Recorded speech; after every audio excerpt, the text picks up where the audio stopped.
pledge allegiance to the flag of the United States of America and to the republic for which it stands, one nation, under God, indivisible, with liberty and justice for all.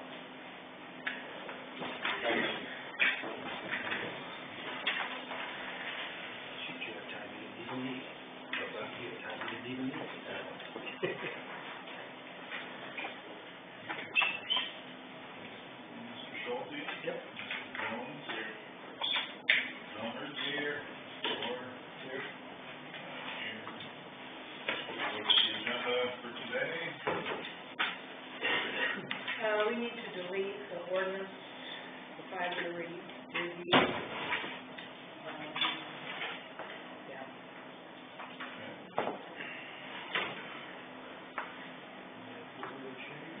That's all I have.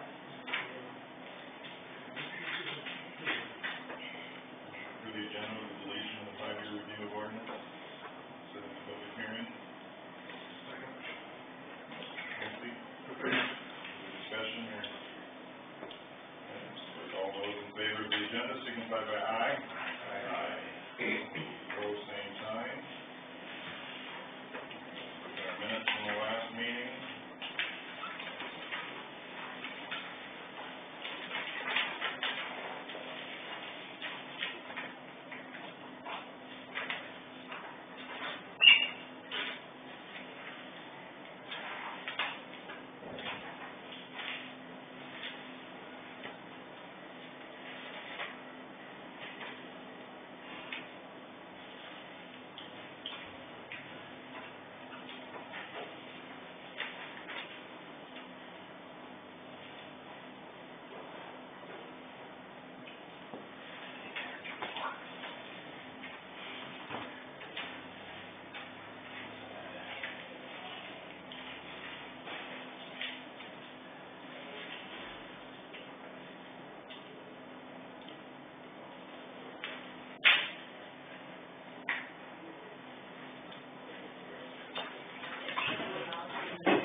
On that meeting. I don't know. It says something about which in 5 years may be expected to destroy it. I'm not sure what that. That was in the resolution. I understand. I guess I don't remember seeing that. I guess I'm not sure what that is actually referring to. The way I read it when I looked at it was that if you were to continually address that issue, that it would be reasonably expected within 5 years it would be or permanently addressed. I don't know. That's how I read it when I looked at it.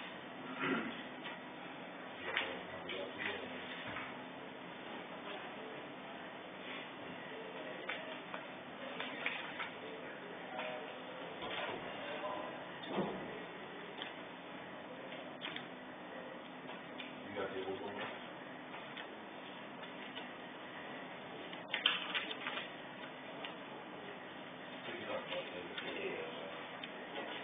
I don't remember seeing that. Well, the way it's worded is to bring it under control. So,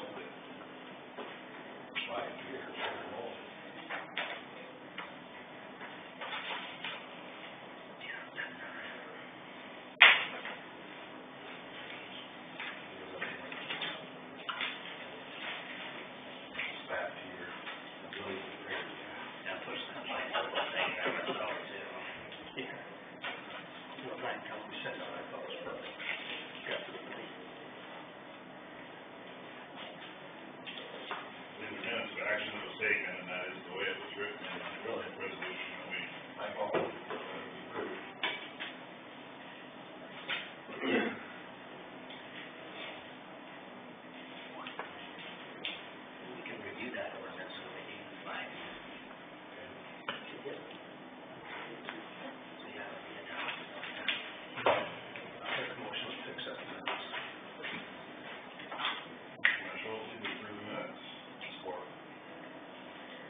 favor of approval of the minutes, signify with aye.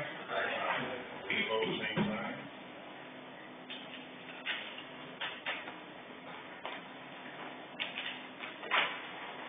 We have Team 850. Department heads signing this. You are ready. Start down with the number, Mr. Sorensen. That was nothing really new as far as the VA is going. A couple weeks ago, there was burial service for a World War II vet in Sanborn Cemetery.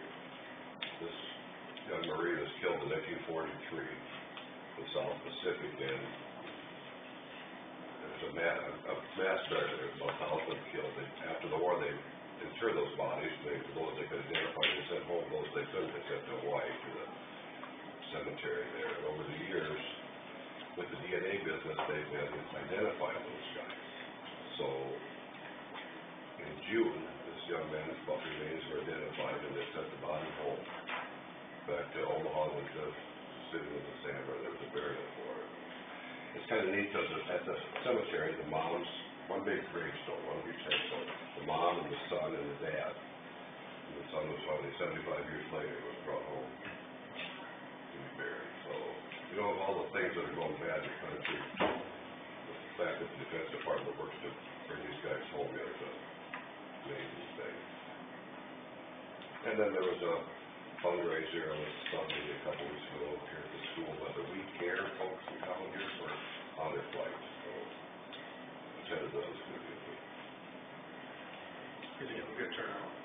I don't know, kind of. Little light. Yeah, it was a little bit. Then on Mike's stuff, there's nothing to do here. Did you get any takers on that? Income? Oh, no, haven't talked to the guys yet. Okay. You know, that's the hard deal. Yeah, I know. That's it. So.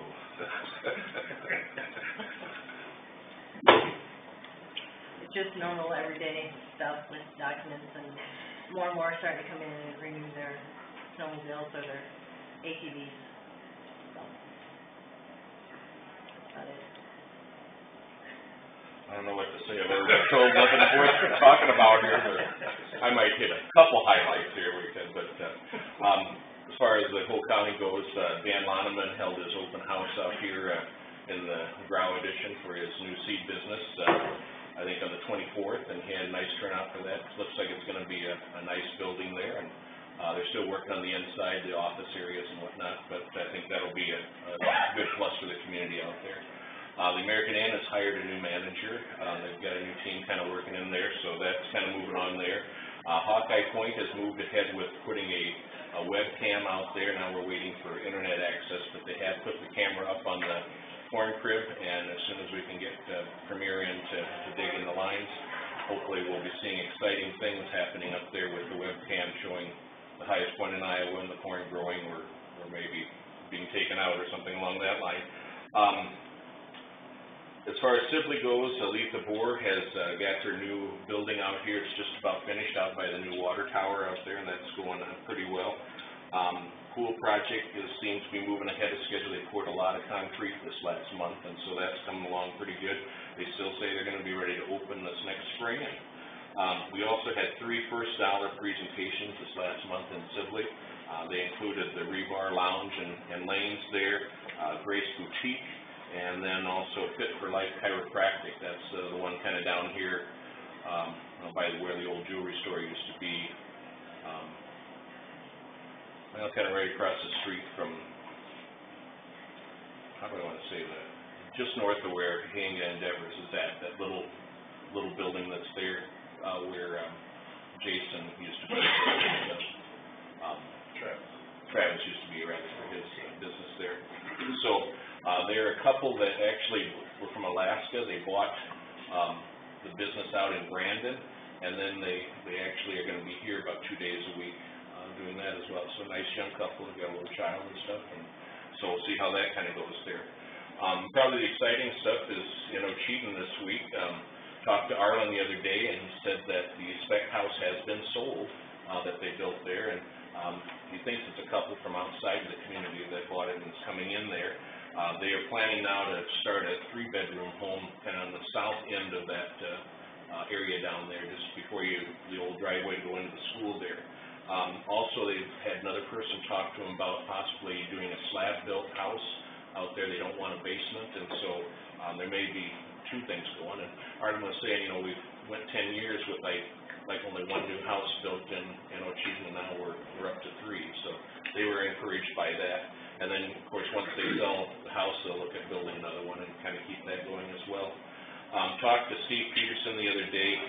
He said the weather delays have been a pain for the mill project over in Ocheyedan, but he said it's moving along. The guys are actually working through a lot of the stuff there, and he said we do intend to have the mill fully operational by the end of November. So they will start, he said we need to start getting feed out of there and start working that along. Community grants were just announced. This year we have, they'll be due on the 15th of November. They're open now. We'll have a little over $95,000 this year to put into the grant. That's about $1,800 more than what we had last year, so people must be gambling a little more in Iowa right now. But at any rate, this is our 13th year out there, and as of now, we have distributed well over $1 million to nonprofit groups in the community. If you add on what we think is the in-kind, the donated labor and all that, I'm sure that the impact of that is somewhere in the neighborhood of $2.5 million or more. So that's kind of been an exciting thing there. And I think that's the last thing I had, so.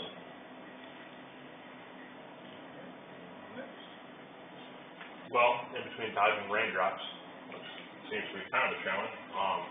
The grass has slowed down, but we're still trying to keep up with some of the mowing. A lot of our hunting seasons have started, so usually before that we go out and we mow all the field driveways and parking lots and whatnot for all of our wildlife areas, give people a place to park without starting a fire.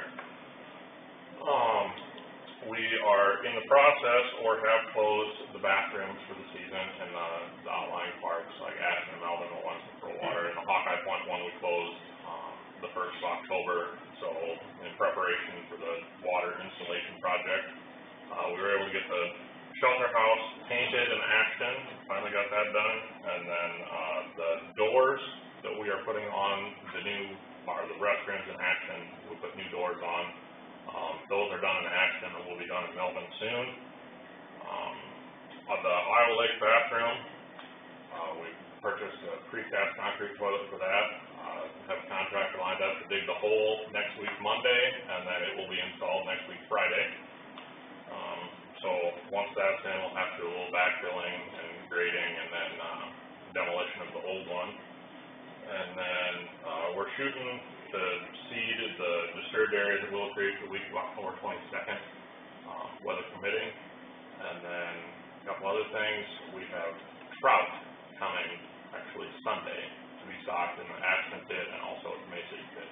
So we did that a couple years ago at Willow Creek, and it was a, I guess, huge success. People really liked it, so we're going to do it again, but we're moving locations. Has conservation thought about putting cabins out of Willow Creek? We've talked about it quite a few times. I guess we don't have any I just had plans to do it. I had a gentleman ask me about it the other day. He said they'd like to, he said, we used to camp out there all the time when the kids were little. He says, now he'd like to start with his grandkids. He says, I don't want to camp anymore. Yeah, but he was just asked if that was even taught. No, we've talked about it quite a few times, and it's something I think that the board and myself would really like to see. It's just trying to get the other stuff up to par and then maybe focus on something like that. So. Okay, so I can tell him that it is being thought about. It is being thought about. Okay. It's been talked about, I think, for probably 8 years, I think. So. Okay. Well, we've been kind of trying to get ready for winter, and we've been, our pipe crew's been pretty busy, building driveways, relaying culvert pipe, fixing some culverts too, for next year's paving project. We have a big project too, and there's a lot of culverts that need to be relayed, and maintaining roads, gravel roads, a lot of mowing too, so we started up on. We did get invested in the spray equipment too, and the additional mowing equipment that we should have operational operational here shortly, and, you know, Tyler Avenue, just been a bad year. It's been a bad year even for me, because I've had to lower my expectations in like how much we can actually accomplish, you know, with all the rain that we've gotten and all the delays that we've gotten in so many fronts. It's been hard to keep up with everything. But but we do have a significant amount of road and culvert bridge repair work as well through the flood event that took place, floods, I should almost say, multiple floods, and that's an ongoing thing that we're working on with FEMA right now, and that's gonna be a lot of work, a lot of big time actually. It's only gotten worse. And we got the bridge replacement project up by the state line. Hopefully they start here sometime this month is the plan right now. Again, the same contractor that's working on Tyler Avenue is the contractor that's gonna be doing those bridges, so yeah,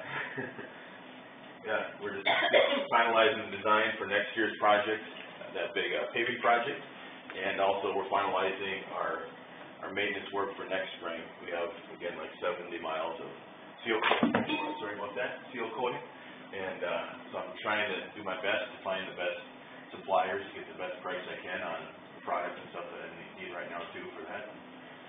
I obviously want to stretch the dollar as long, stretch as I can. So that's about it.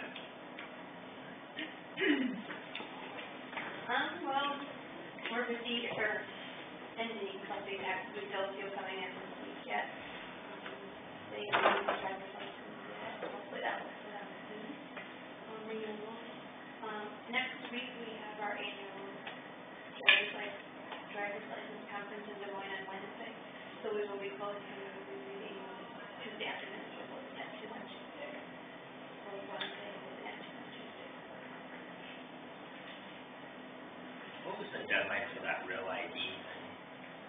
The real ID goes supposed to go into effect October 1st of 2020. We'll see. So, the double vehicular homicide settled, we had a thing in November. It's very late for that. So everybody, I think, is glad that we found a resolution on that. We'll be saving a lot of money as well. So it's not always the primary concern, but I think folks are glad that we wrapped that up.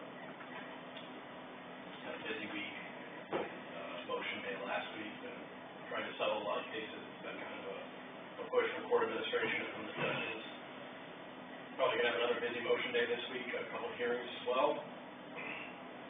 And we finished up our ordinance review finally, and get that wrapped up today. Otherwise, I've got it straight. I struck it. oh, you did? Yeah, we have to have a resolution to go with it. Oh, So I'll put it on for the 23rd. It's not a big deal. okay, well, we got that. You got your work done. Yeah. Anyway, so that's about it. Quick point, about 3 weeks behind schedule, with the rain. Other than that, we had a little water issue. That's kind of taken care of. Having to deal with the insurance company. Blowing it. Don't know whether to put the motor away and get the blower out, or kind of just checking with the weather. Other than that, we'll go on to it. What did you find out with those other buildings? The ambulance building and the rest of that stuff? I haven't got any feedback back from the contractors that I contacted for bid. So I can make a phone call, see where they are.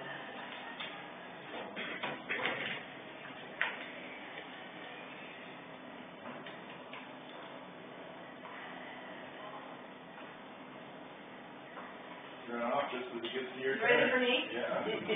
Well, I'm bring Jamie over. She is our new deputy clerk, Jamie Baker. She's been working out quite well. She gets along with the rest of us really well. She's getting broke in. We did absentee ballots started yesterday, so she's been working on those quite a bit. We had quite a few yesterday, maybe already. She mailed out 50. Anyway, this is Jamie. Thank you.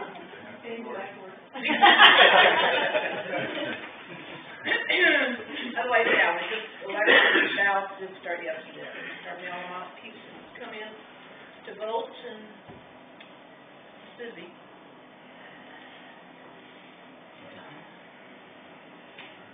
Thank you, guys. Mr. Earl is the provider of. Baking very early this morning. Find some little quiet things here too. All right.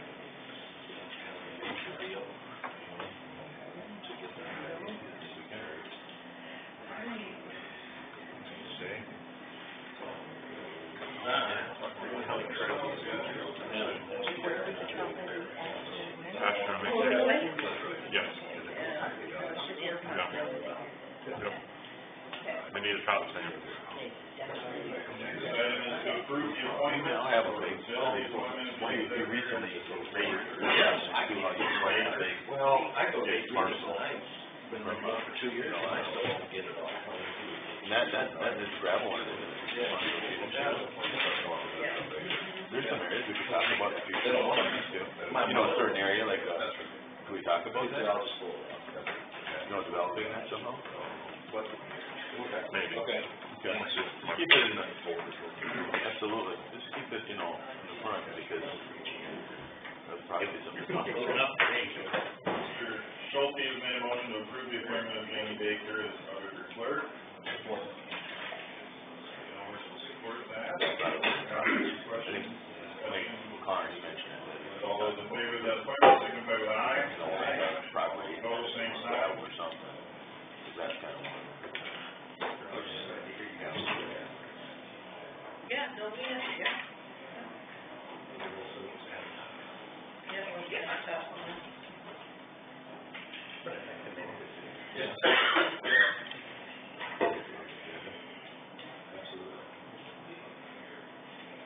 Email come through with a request from ICAP for an annual review of motor vehicle license for employees who operate county vehicles. So through what was the form they wanted to fill out?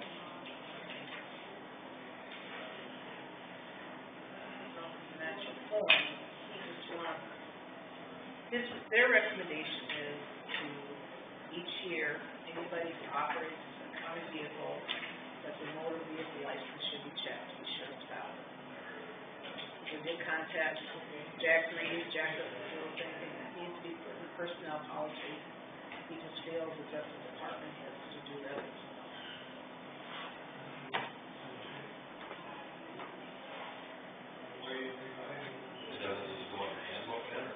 He says not. I thought maybe it should, but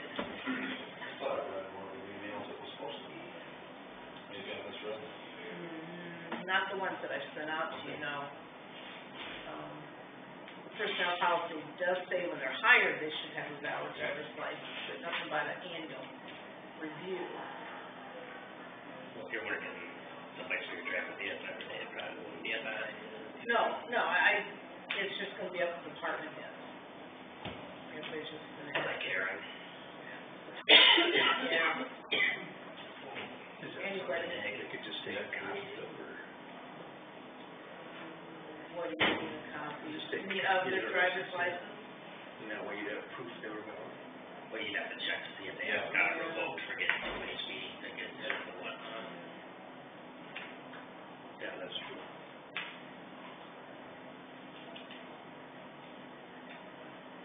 So there's probably two ways to do that. I would imagine that Becky's office might have a way to verify that. If worse comes to worse, I think my office could probably do that, but I'm not really sure about the legalities of what I would need to request before I start asking Department of Motor Vehicles to provide validity responses.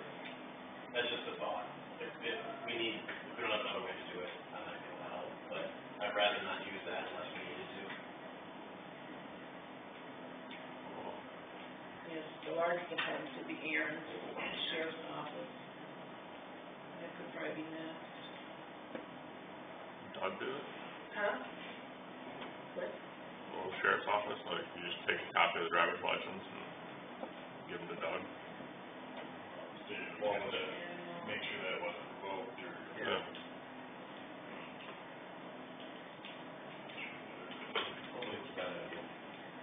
that was their recommendation. So they're saying just look to see if they had, And then it's valid.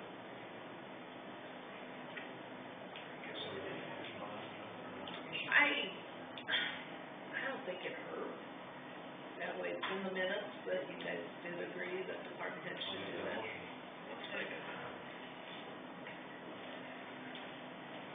And with the language provided by ICAP, you guys check. recommendation, the implementation of the Annually? recommendations. Complete an NVR check annually. How do we do it though exactly? Insurance says you gotta do it anyway.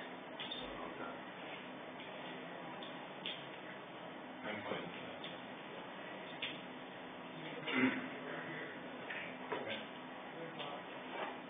Implementing an annual check with the vehicle registration. Okay. Further comments or questions? Discussion? All those in favor, signify with aye. Aye. Opposed, same sign. Sandy, here, do you have the information? Yes, this is the one with Sandy, I didn't make copies or send it out by email.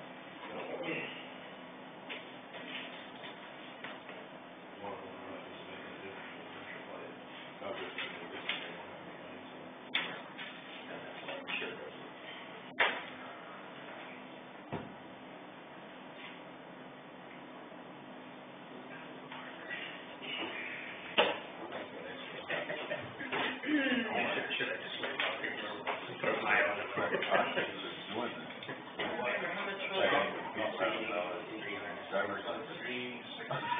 I gotta figure out if you need a legitimate investigator. I make a motion, and you get that right off. Driver's license. Numbers, Mr. Jones, to approve the ambulance charge write-off. Maybe ask me or something, so, Further comments, discussion? All those in favor, signify with aye. Aye. Those opposed, same sign.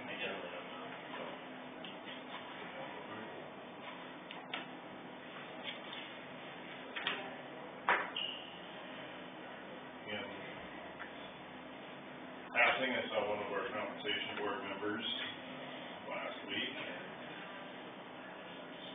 Had a little conversation with him. Went and looked at terms, and it indicated that both of our compensation board members' term expires July 1 of this year, so technically she's not our compensation board member anymore. I asked if Karen Simon would be interested in continuing, and she said she would be fine with that. If we got her that, I would support that, and she's done a good job, and Who's the other one? Jack Byers is the other one. I saw him at the meal on Sunday or something, I don't know. Big top supper. Jack, your term's up, would you be interested? Nope. You want to think about that? Nope. No, I don't think he's necessarily being very fun. So, we need to identify a second member if we're okay with reappointing Symington. I think we should. Mike Moulton makes a motion to appoint Karen Symington, to reappoint Karen Symington. Or offers support, any further discussion or comments? What are you doing on the second? Yeah, how would you go about that? I wouldn't be content making an appointment without having talked to them.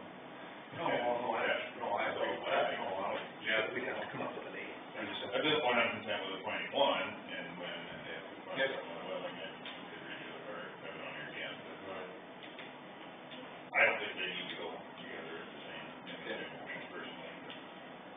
No, because we gotta find somebody first. That's. Everyone else is content with that, or that idea, we do have a motion and support to approve Karen Symington? Question, discussion? And then I'll ask for all those in favor of approval, signify with aye. Aye. All opposed, same sign. a second? Do you look different parts of the county or just anybody?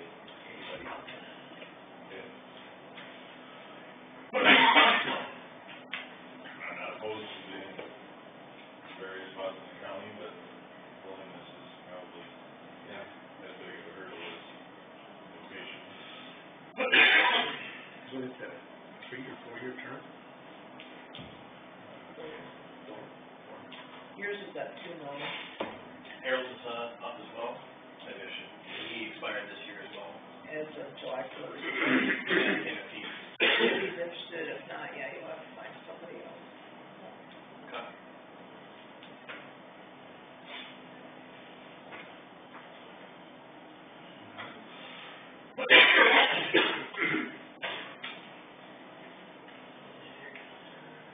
Next, we have an updated engineer's contract to review and approve.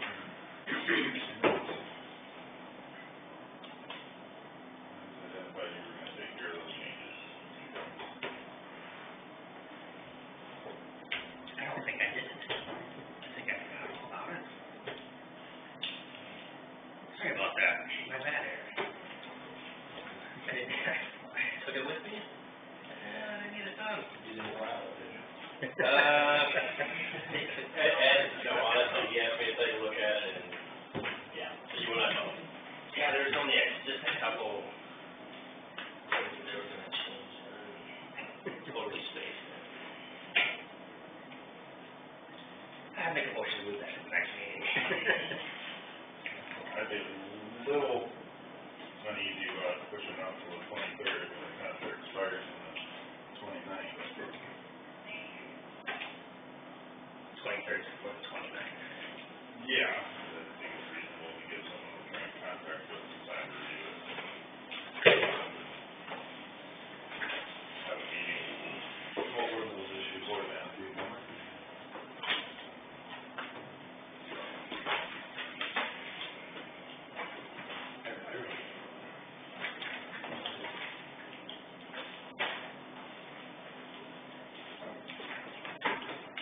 We have the sample one that Jack sent.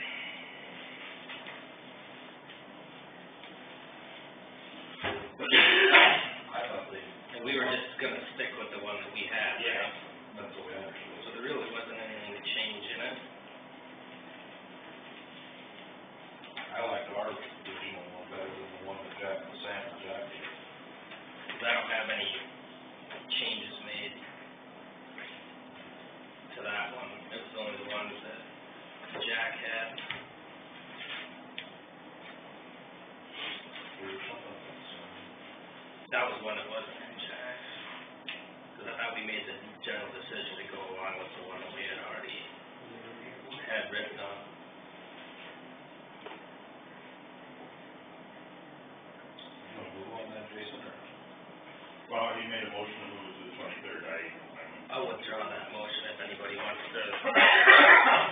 I think you're right, we should get it taken care of today. Cause there wasn't really anything to change in it.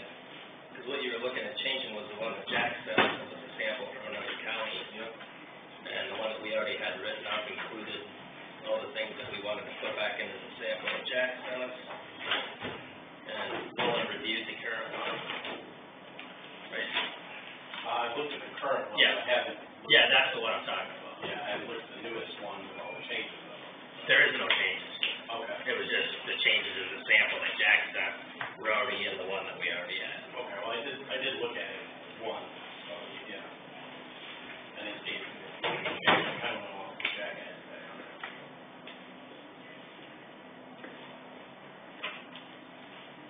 I don't agree with that recollection. I think that the new example one he sent offered more on the automatic renewal thing and address the pre-employment.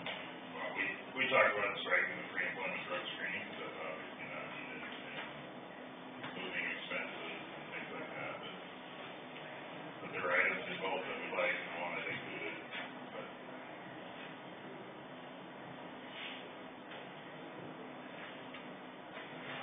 Yeah, the only other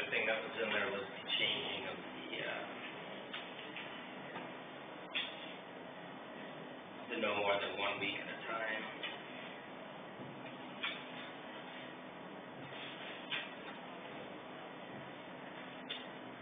That he recommended a 14-day maximum for meetings and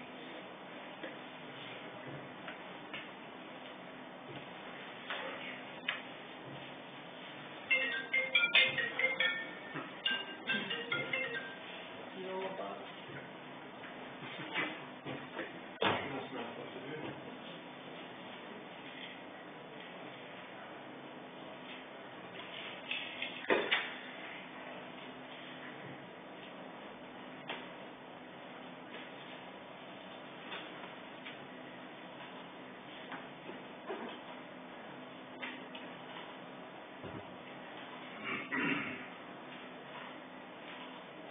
I don't have any other notes in there.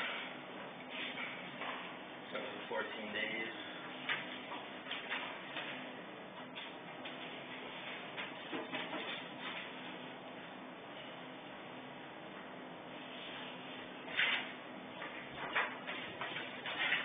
Making notes right now. I don't agree with it.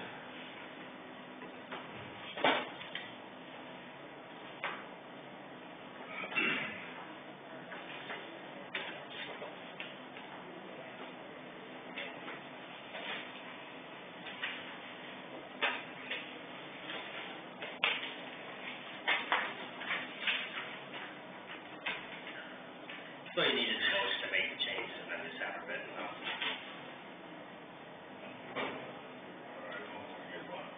thought that was the agreement last time, and we would review a final version today, but I don't know how we guys would like to proceed. So I have is to have the changes made and reviewed, or He still has time to review it on the 23rd.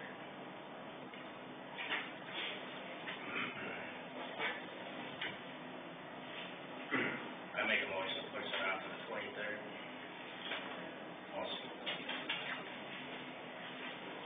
Will that give you enough time to What do we do? Yeah. Well, there won't be a board meeting though. That's the only issue, before that. If you have any questions about it, just email. And yeah, that's one option, or we could, if you just say, Nolan, one or two board members go over it with me, and we talk about it, and we come back on that meeting, to finalize it or something too. I mean, that would be one way, 'cause I haven't seen anything yet, you know what I mean? It's the same contract you already have, except for change of 14 days. Do you have an issue with the 14 days? No, I don't. I don't have an issue with the 14 days at all. Then I don't think it's gonna be any different. No. 14 days, meaning for like professional development or whatever.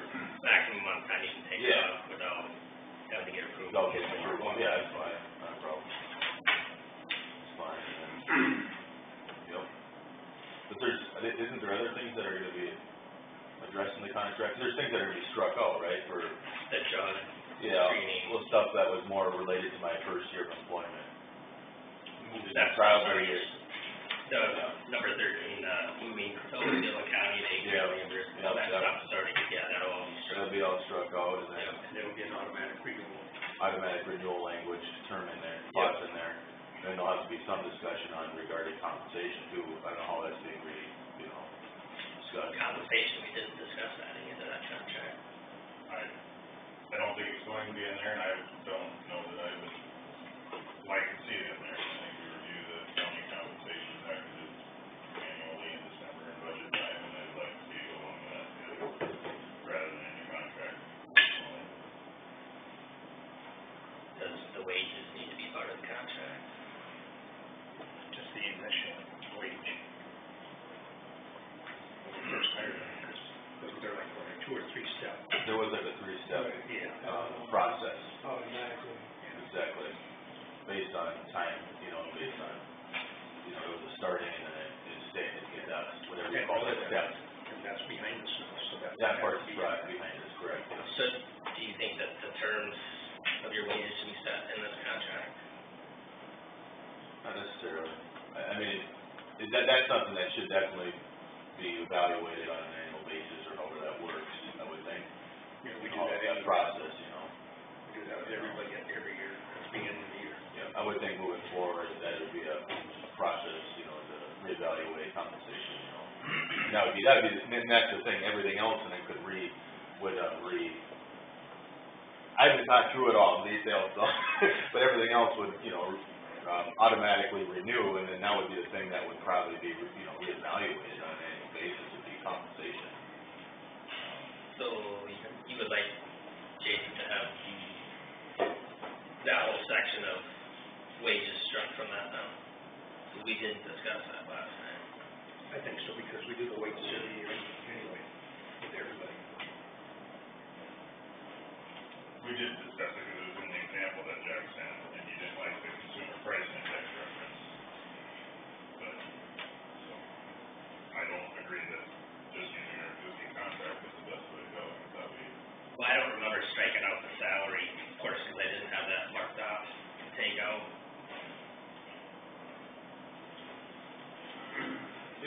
Since we haven't had anything before, it might be good to move forward on that intention, on these intentions, and have it updated in the next few days or so, and then maybe authorize somebody to present it to me, and work with me, because if there is some minor changes, we can bring it back at the next meeting to go over and then finalize. You know what I'm saying? I think that would be more efficient process. I'll bring it down to you when I get it. Okay, yeah. we haven't approved the final version to present. I think it'd be good to probably approve the final version at the next meeting. Yeah. And therefore, it might be good to have a process over the next 2 weeks to. You'll have whatever input. So I have a little bit of input just to verify things, and then, I can get back to you with any comments I might have, which may be absolutely nothing. No? So that way, yeah. My thought would be to have a special meeting between now and the 23rd, so that we can receive what we've approved as the final version of the contract, and then weigh in on if you would accept that, or if there are things that aren't acceptable, rather than that's one opinion. Next Tuesday. Sure. I think it'll be wet, Sherry, we'll be fine. Don't have to worry about that, guys. We have a motion to move this to the 23rd. We have a second. Do you want to vote on that, or withdraw that motion? Vote on it. Any further discussion on moving this item to the 23rd? All those in favor, signify with aye. Aye. All those opposed, same sign. Aye.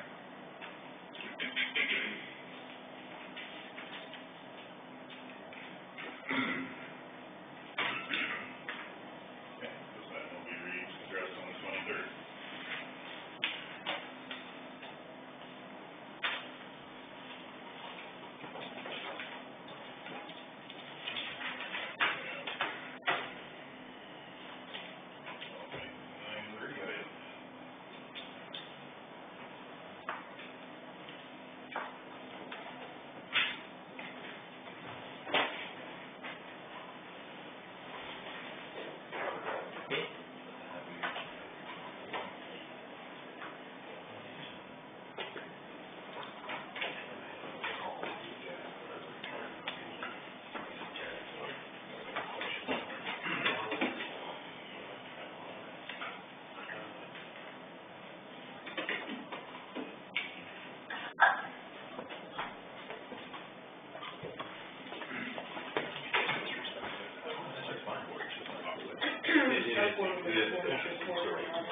I just didn't know how much time to feel that.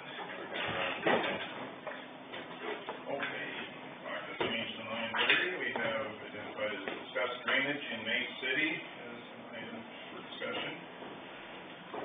Drainage in May City has been an issue for quite some time. I don't know that the county has ever put any sort of effort into adequately addressing it, or having any sort of discussions to address it. We have a lot of people in May City that have a lot of water in their homes and whatnot this last couple go-rounds. And then you drive through the areas down there, I know May City is an unincorporated town, so it's the county's responsibility to maintain the roads and whatnot going through. But if you go through there and look at all the ditches that we have going through the area over there, there's about that much old culverts sticking out of those ditches. So I don't know where that water's supposed to go, where it's supposed to drain, or how you expect it to get where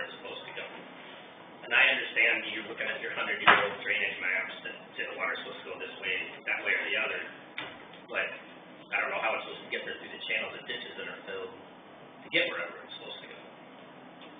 At some point, everybody's getting tired of moving all that water out of their homes and the whatnot down there. Something needs to get done. And I know David Lorch is here today. If you have anything you'd like to add on the drainage things over there. Just say that, you know, it's been that way for a long time, as you said, and probably today's roads, just the fact that roads are wider, ditches have been used to make shoulders, it changes the water pattern. And we need an engineering study to kind of evaluate that, and my request would be that the supervisors direct the engineer to look into that so that we can maybe evaluate it a little better in the future. And a lot of detail that we could talk about that I don't think really apply yet today, but we need an updated drainage grade map that would help us decide what we really should be doing. And that's about it. So, any questions to clarify that? Why I discuss it, but it's water, you know, and we got it everywhere this year, and it's just more noticeable, and we've been able to really observe what doesn't work. And a couple different ideas of what maybe would be better, but I think it needs it warrants a study. You do have some ideas what you're thinking? Yes, I do, but I think it would have to be backed up with some survey maps, so that probably needs to be done first. I guess I'd have to think about it more, get more answers, but I'm not sure how this differs from drainage districts individually. The city is not a drainage district. An unincorporated town is not a drainage district. No, it isn't, but he's saying though it's a similar type of, Drainage don't study exist, drainage districts don't just exist, they get created. There's a request for a study, there's a request to create one. And the county obviously has to participate because our road systems drain into it. I guess I don't know if there's a differentiation between population centers and a more rural setting, but to me, the owners of the property drive addressing the situation for an area.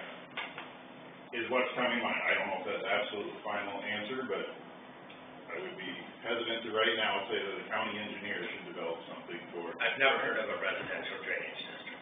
We have drainage districts for farm property, but not for an unincorporated town. The only question I have is that's right at the bottom of number 10. And being it's unincorporated, would that be part of number 10? Well, I think really the problem is before the town. The town certainly doesn't cause it at all. You know, you go to the Half Mile North town and water comes from the east and from the north and it has no place to go. That's right there, at the bottom of drainage district 10. Yes. So should it be part of 10? I don't know, I'm just. The area that I'd say, I guess you'd use the word, causes the problem would be the farm ground in this area here. And that water comes to that point. I don't know. And the old engineering. You can't use the drainage district for doing a county This way district. around. I'm not advocating that, but they're a part of Obviously, it has no really entire more system. because, you know, it's like. County ditches aren't designed to handle some of the water coming out of the home either. The farm. They're designed to handle In that area. Some reason or another, You can't have this much of the culverts sticking out and the rest of it be dirt. So if they're not told that to solve the problem, I'm okay with cleaning out ditches that are. That eliminates one of the problems. If you put all the ditches back to grade like they're supposed to be, Here or here. that's not part of the problem anymore. And You can't say that it doesn't contribute to the problem when they're That road has no culvert under that. I'm not, Yeah, water. we're looking to solve the problem, doing one aspect of it doesn't solve the problem. But it's still the county's responsibility to clean the ditches. Is it not? Bay City is. I think we would like to direct the engineer's office to do that. I'm not prepared to have the engineer's office do a study. it's in the watershed of drainage district. Well, yeah, In the meantime, it's just that. put the ditch out back in grade. Because these roads have been. Because that's part of the problem, is the water's got nowhere to go. Is there anymore? If the ditches are all full, they're supposed to take it somewhere. About the barrel, legal ramifications of how you might. They do drain. It's all identified. think it's supposed to go south. It never has been, All even three south still of wanted the to know north. that he was. And, So even though the grade wouldn't be, I thought that would be high water, but it would go away. Culverts and I would not allow a lot of water. We've identified a difference, so. I would, I'll be honest with you, I know there's a history here on this topic that we're talking about right now. I'd be very hesitant on doing anything there, putting a culvert to the road.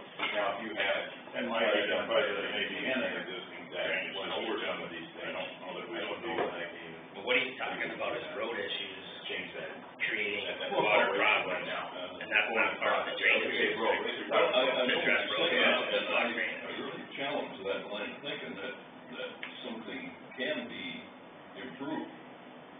And, you know, if you've got, the county has culverts under this road here, and they even added to it when that road was Every graded. week, 10 years, So you get a you ditch dug out. taking all this water from this area, put it under the road there, and giving it no place to go. So I understand. I know what you're So talking about. what are you telling me, that you want that water to stand there and raise the water table in Bay City so that everybody's basement has more water in it? No, that's not exactly what I'm saying. What I'm saying is, if there's an improvement here, there might be certain laws that have to be followed in the process. That's what I'm saying. We're gonna do an improvement. Let's address that. Yeah. Let's address that. And I would say, there's gonna be definitely a need then for someone like, you know, what's his name, Besides chief, you know, and actually to do that, you know, for them. I would say that would be the way you're gonna get your best information and do it correctly. So then, If you're actually looking at doing something like that. so you're saying we need to get Ivan to look at it? If you're really strongly considering to do something where you're doing an improvement project, like put culverts underneath that thing and change the drainage there to go across. Part of the problem with the drainage is the roads and the ditches that are full that don't let the water. So there's two separate things here, because he was talking about up by the corner there, like Yeah. putting culverts across, but you're talking about May City, in town there, Yeah, the ditches. and all that stuff, I don't know where all that water is supposed to go through those ditches out. These are two separate, you know, They're all tied to the same Well, they problem. are, but one causes the other. You know, if you don't let that water get to the river, it's gonna sit there, and it raises the water table in the town of Bay City. And anybody that's lived there very long will tell you that it's way more noticeable than it used to be, much worse than it used to be. There's a farm in North Bay City that has a pond. 40 years ago, it was farmed every summer. Today it isn't, so don't understand what caused that. Well, I looked back into this though too, I would say that, you know, I've looked at even, this has been going on a long time, everybody. Yes. This is not something that just happened today, guys, okay? No. This has been going, this discussion has been going on for years, you know, many years. With multiple engineers too, going way back, because I know, because, you know, it's They come up. always refer to that map that's got a 1930 date. Well, here's another thing that's interesting. Right now, the state of Iowa has actually flown everything. They've actually done a LiDAR, you know, topographic survey of the state of Iowa, basically. And our area, we just had a meeting, they're actually updating all the FEMA maps, basically, for insurance maps. So all that stuff's being updated to a much more modern standard as we speak. Like literally, we're on the cusp of having brand new flood insurance maps, to come out for basically everyone in the whole state. It's going by like districts and areas, but we're coming up. We just had a meeting with them, a couple of weeks ago. That might help us understand this, you know. Yep. And I'll be honest too, that whole area is in a flood, I mean, it is. I mean, that area is like Main City and that whole area down there is like But it's no excuse. Yeah. It's It not. is at the bottom of the slope, It but is. still, if the water can't get to the river, nature intended for it to go there. oh, it has to get out there at some Has to point. go there Go there at some point, or Or else you're you're gonna down the ground. let it go underground, or help it get off the top. Yeah. Because all those ditches are designed to get it to the river. Yeah. And as full as all those ditches are with dirt, I don't know how you get it to the river. Sure. But the other question I have is, do you ask the landowners to help you with this? Yeah, that's my question. If we have Ivan do a study, who pays for it? Yeah. Has there already been a study done? I wonder if there has been, because this has been going on for like a decade, guys. Nobody's done anything there for 10 years every. I went and dealt with something actually that happened at one point in time, because this goes way back. Well, I've been here for 10 years, and I haven't had it brought up here. Okay. Well, the last two previous engineers have been told about it, and I know the board been on the board? I haven't heard of it here. 'Cause I came to the meeting with David and two other people from the area down there, and we talked to you guys. I think we were approaching it a little bit wrong at that time, and we were looking at the pond, north of May City, and saying that, what do we do about that? Well, let's kind of ignore that and say that, how do we keep that water from creating that pond? That pond's always gonna be a wet area, we don't have to correct that problem. Let's just allow the water that does move to get to the river. And the agreement that came out of that meeting was to clean all those ditches back in that area and put them all back to grade, which still never happened. What I'd like to know is that part of May City in that drainage district? According to the map, it doesn't look like that it is carved out of there. It isn't colored, but it's, the line goes around. But if the line goes around it, then you should be able to pay for a flow study of where the water goes. That's a barn question. I know enough about this that I would be very apprehensive to take action like I'm some type of guy who can just change these things without actually doing enough study and consulting with a good drainage attorney and a good drainage, maybe an engineer regarding this matter, because I know there's potential consequences here, and that's why I'm trying to protect too the county. You know, if we move forward on this, I would do so with due diligence, not do it haphazardly.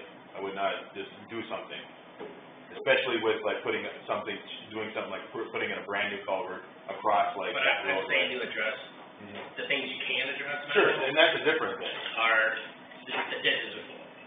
Now, are we talking about in the corporate limits, or are we talking about? There is no corporate, it's not a corporate. Well, you're right, it's a great point. What I mean is, are we talking about in the town roads, are we talking about the county roads, what are we talking? If you take all that water that goes there, that's supposed to turn around the corner and go to the river, it goes, you know where the road goes through May City, that cruise to that curved bridge, all those ditches all the way along to get to the river go on that route.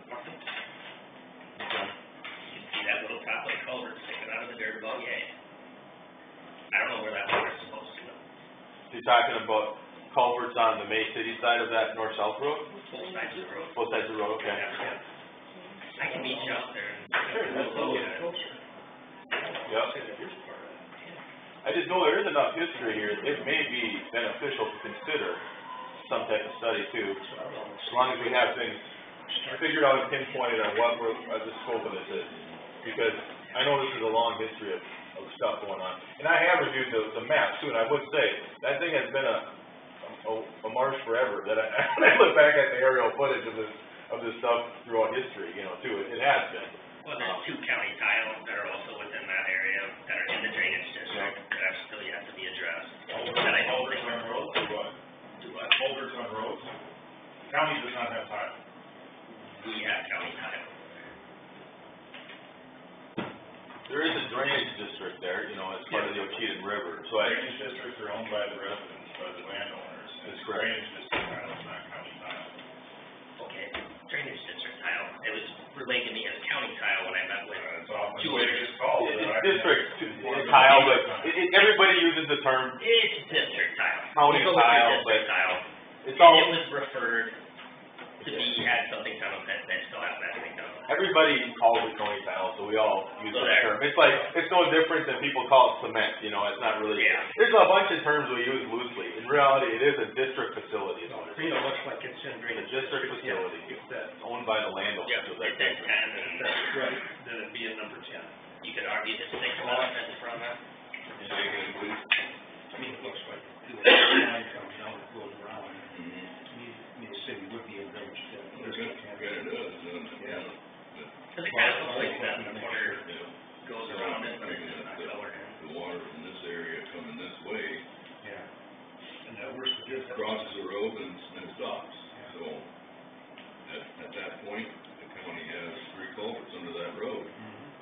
But I don't think the engineering design ever offered that water the choice to get to the river there. It's just supposed to go south and eventually get there down here. So, Yeah, of course, it is to take care of this water up here, that's not in the drainage district. correct. Comes into it. Maybe that shall be annexed in, if that's the way it's drained. That's a consideration, sure. Well, There's a lot going on here, there's a lot of other stuff, peripheral stuff happening with the state of Iowa updating all their flood, their mapping and stuff for flood insurance and things like that. So all that's being updated, it's gonna probably change things drastically from what the original maps had because of that thing too. So I wanna thank you guys for your time, and I just ask that we do look into it more in the future. So, okay, thank you. Thanks, Dan. Thanks, David. Because if that's driven down like that, like Dave said, then maybe that should all be annexed into that drainage district. Probably should be. You know, That'd be something for Ivan. Ivan's gonna have good off-the-cuff knowledge on things you can do and what you can't do real quickly. Plus, I know we have a drainage attorney that we can consult with when we actually gonna take some action, potentially on, if there is something. There are things that you can address on your level. Like a Don't maintenance require side any of that. standpoint. I wouldn't necessarily agree with it. If it's part of the drainage district currently, then it would be a drainage district expense. A county ditch is not part of the drainage district. Yeah, it is. The roadway ditch is not part of the drainage district.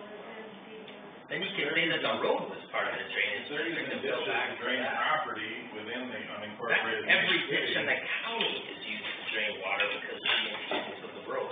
We can look at ditches from a maintenance standpoint.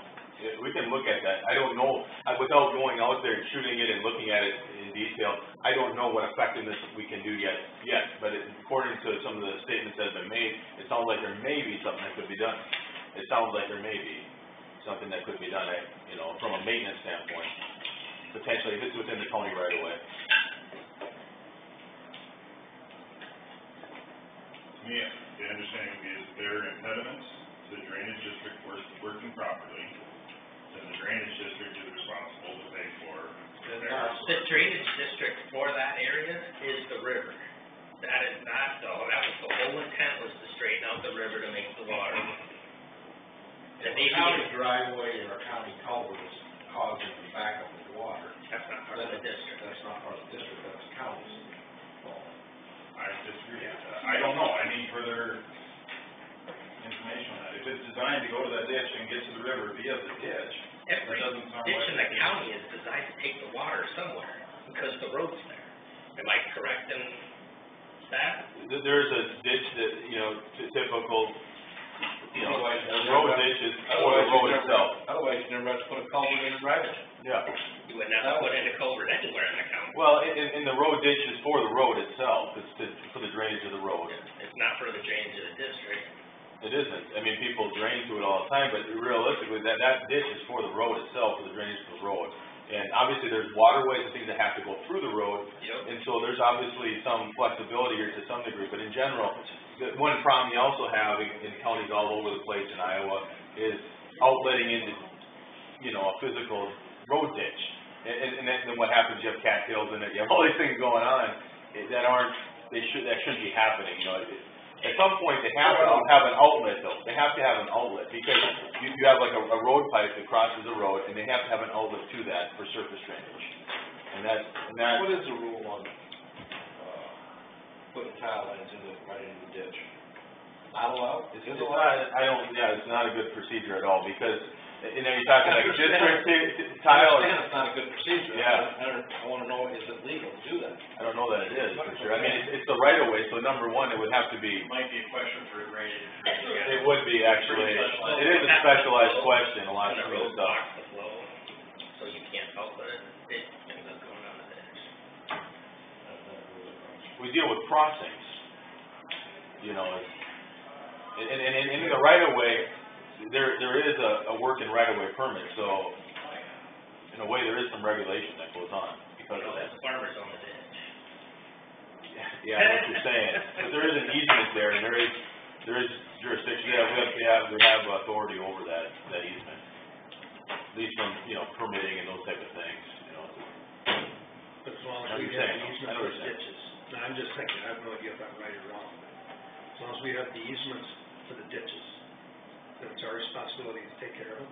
Take care of the ditch. In general, that's the way I assume it to the, in general, yes, I mean, There's as a general Supreme Court statement. precedent going back on counties' responsibility. For road purpose, to maintain the ditch. purpose of the road.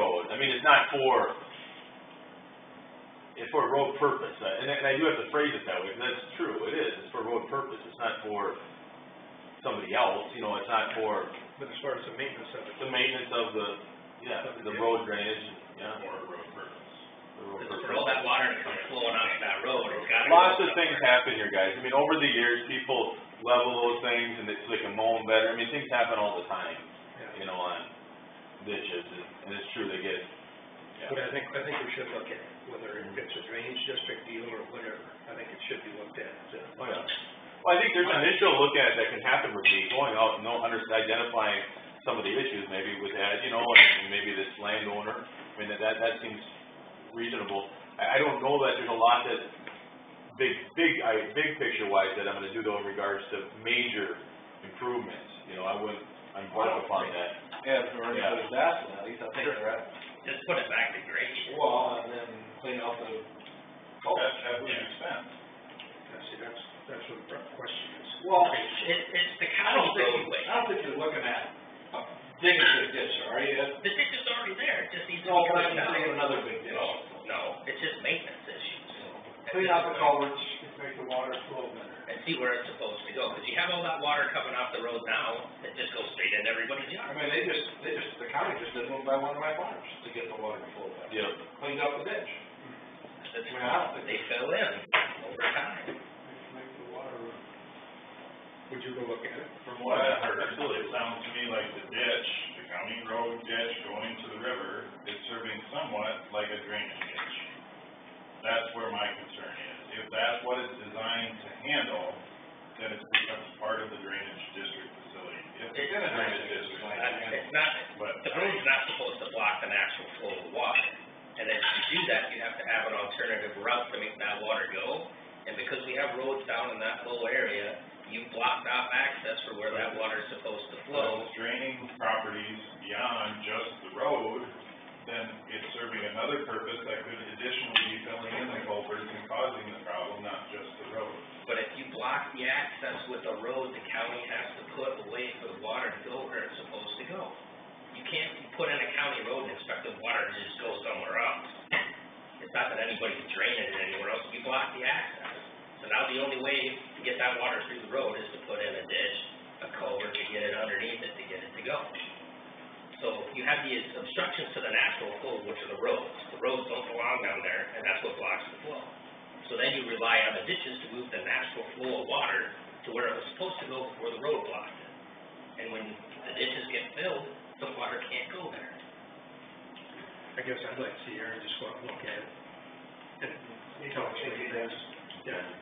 This year's stunk.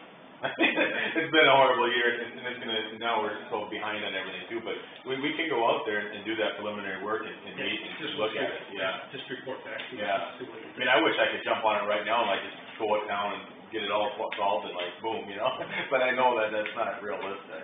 But I know we can start that process. But the way it looks to me on the map, it could be part of town. Yep. I think it is.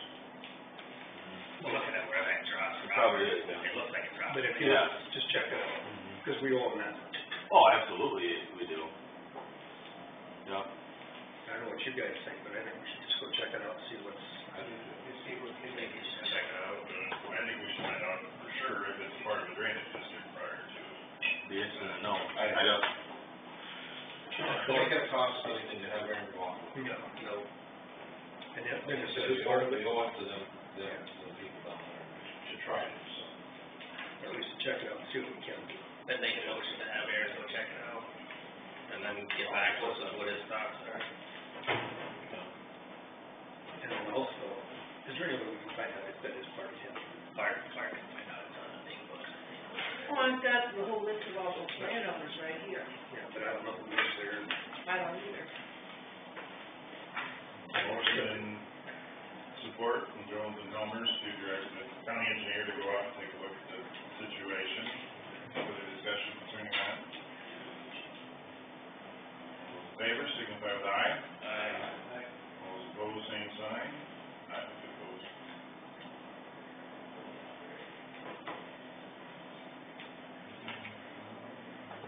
There is a problem, we should talk to our drainage attorney, see what direction we should go.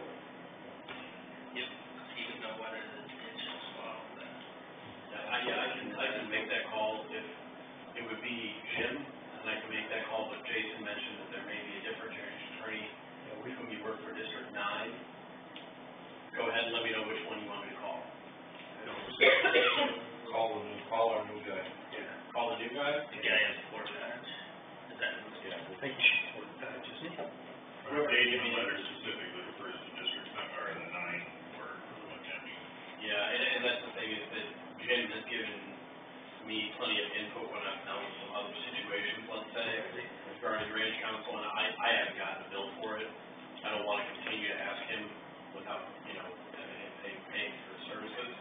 But if he's willing to chat with me about it, and we can get that question cleared up, that's fine.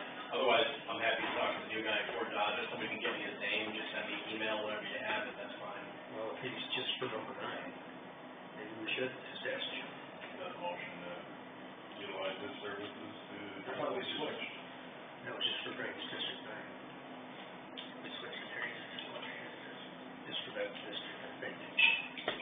That's the way I was looking at it. Okay. Oh, whichever. Call whoever you want. Yeah. Okay. Except Aaron. Yeah. Well, I'll call him about this. Oh, yeah. Motion to seek drainage district. We'll see what Aaron comes back with first. I don't see any residents in the town on this list. Yeah, that's DD number 10. We just pulled it up. Possible at 6, it was 6.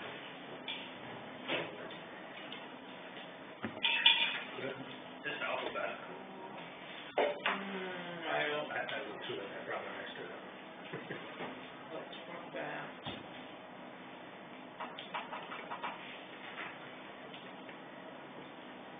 Could be part 6.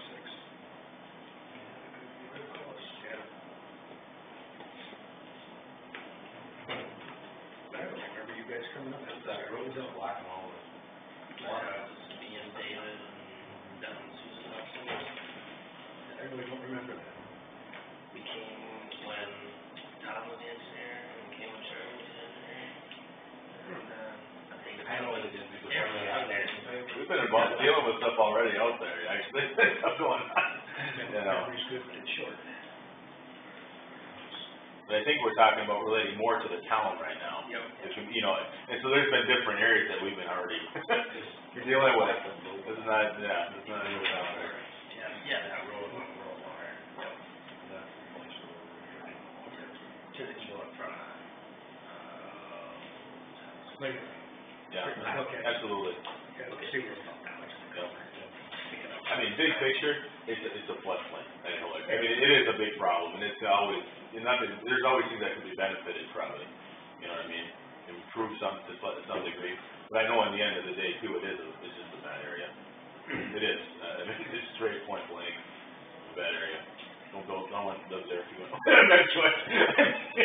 In some ways, it's all relative. Or else build your house high.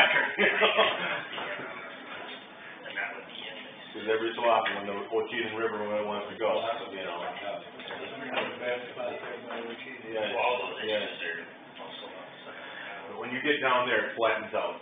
And I mean, it just flattens out that area. And when that river gets out of its bank, and that's some of the consequences too of considering about putting something underneath the road, because you gotta think about backflow water and a whole bunch of stuff in the river system. It could actually cause a disaster, you know, if you're not careful. Whatever weight reduction we have to go, we should. You know? This year, That's the problem. No kidding. I wanted to hang my up too. I know you Want to did. get rid of it? Oh, good. For the most part, that's been great for me. Absolutely. That's where I think I would. Well, it's no different than your place. It's these big events, we get 8 inches off one. That's when all that whole area can become a big floodplain. And it comes down and spreads, you know. All the four stocks in front of the bridge. Yeah. Yeah, I was thinking, I was thinking steps.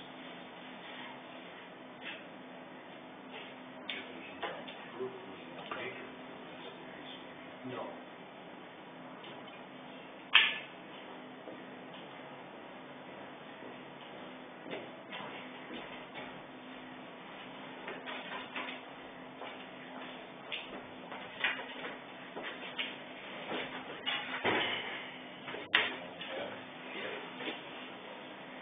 That's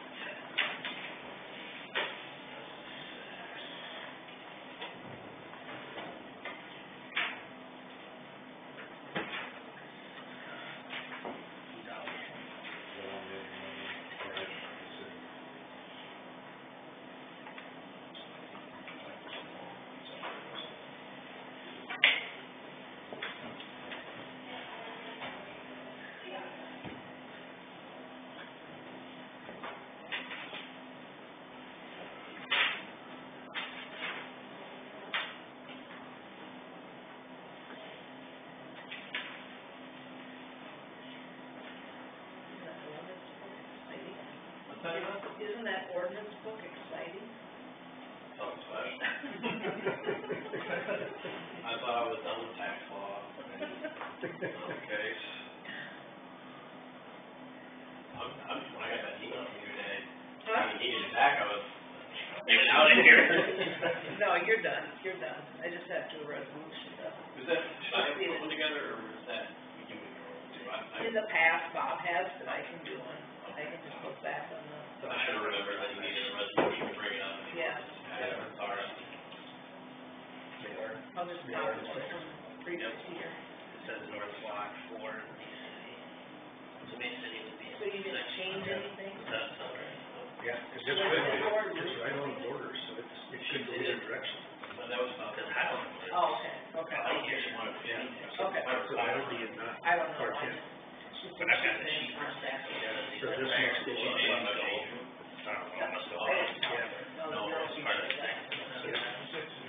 Maybe I'll call it. I told you, it's We had a conversation water about here, it, I wanna make sure. this area is covered, this way, or here, wherever it was. Yep. Then maybe that should be annexed in. Well, you got, there's a whole bunch of coming down out of here, Yeah. and that area. So more of them have to be annexed in, if that's where their water's going. It's possible, guys, they're in the drainage district, it is possible. I mean, if they're unincorporated, they're, Yeah. I mean, But I found one house here, and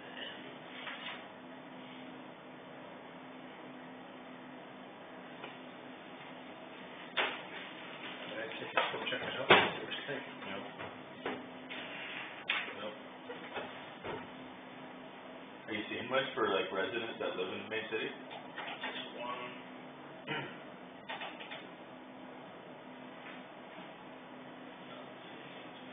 They're gonna have very small, contribution because they own such a small Yeah. piece of land. They own a little dot, you know, compared to a 40-acre, 80-acre person. Well, Malvin is, It's in a drainage in a district. drainage district, Yep, because they were gonna get assessed that. there you go. I know they were. Yeah, that's right. That was the talk in Malvin. Because O'Brien County was gonna annex that.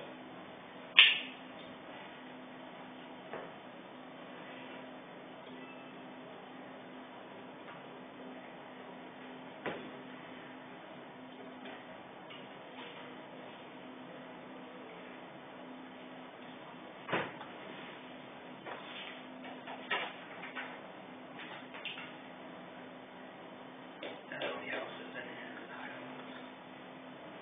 All the rest of them are, it's all farm ground.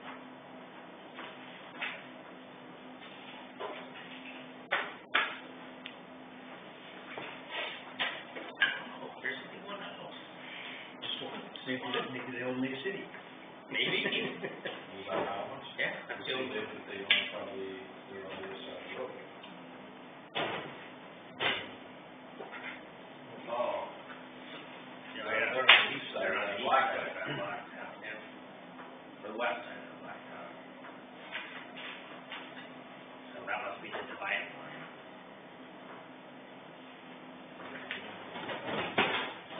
Must be. So that is carved down there. Yeah. Now that answers that question, I guess. Yeah, that ditch that I'm talking about is in front of the house, so. We'll make a time. There you go. We'll talk about your contract. Like, maybe, maybe towards the end of this week then, or? I'll know something for you there by tomorrow. Again, I apologize for that. I totally spaced it. Where were we? Just so you know. We're done with the discuss drainage district, we'll go back to the county trail system, maybe? Yeah, what do you guys wanna do with the old county trail? Dickinson County kept theirs. They are the ones that control the trail, and they, Have you talked about that? no, they bid out their, mowing. They've been out to maintenance of it, and the low bid on that ended up being their conservation department to mow that trail. And I had no one looking up, he sent you guys the email out, because I didn't know if that was like the rest of the park stuff where you had to automatically throw or hand it all over to conservation. But I think if the county kept theirs, and I don't know if we're staffed well enough in conservation, again, over 13 miles of mowing. When I was approaching this guy from, Lake Park, he says, you know, if it come down to it, he says, the guys that use it would maintain it. He says, we've got trees or. I've got that comment too, from the guys down here. Yeah. We just want to round up a group of committed volunteers to keep it clean for the time being or whatever. That's how I. If that go work. And maybe the road department wants to go on it. That was a smile.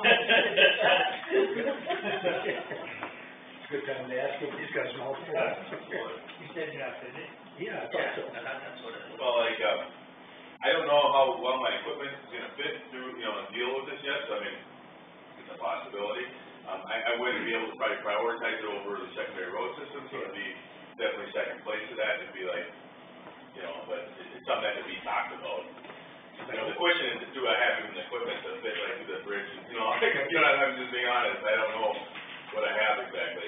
It isn't, conceptually, it isn't the end of the world, it could potentially happen, but If we have, volunteers, yep. how are we liable? That's what I was gonna bring up. I think that that's something I want to at least bounce off of ICAP real quick.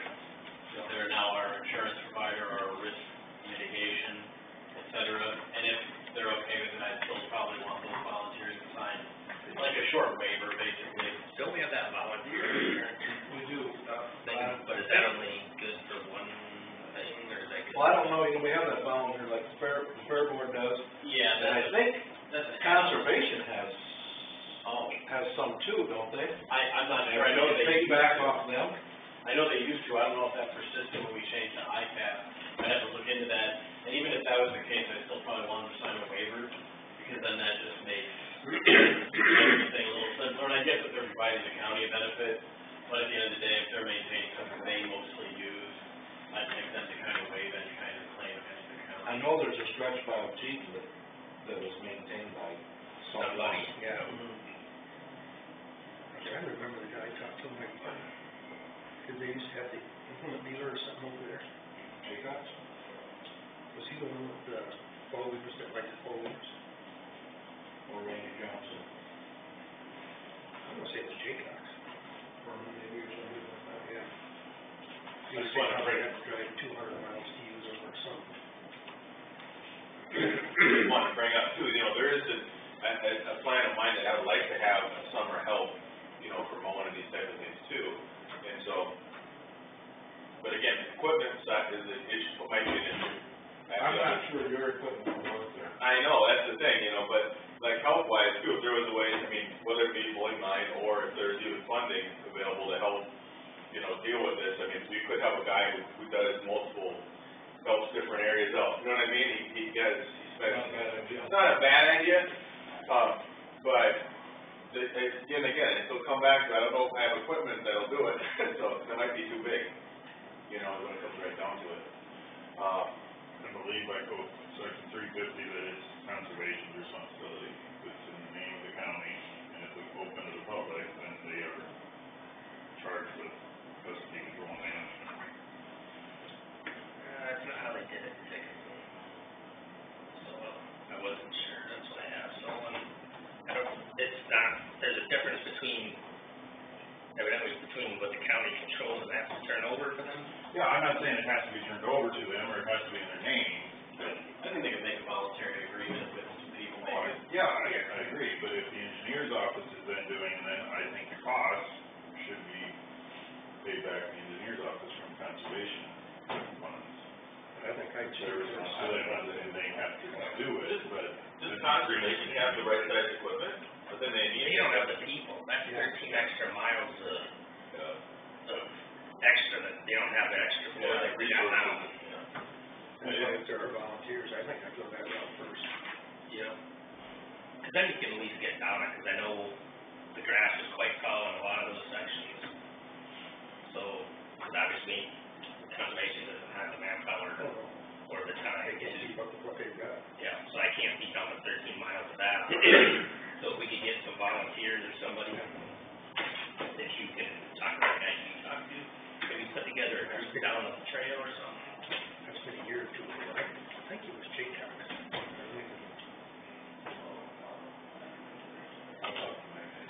Yeah. But that's all I have on, it's telling me, Garner, everybody stops on how we mow it. I think that agreement should be agreed to with the conservation board then, Yeah. if they're volunteers. Yeah.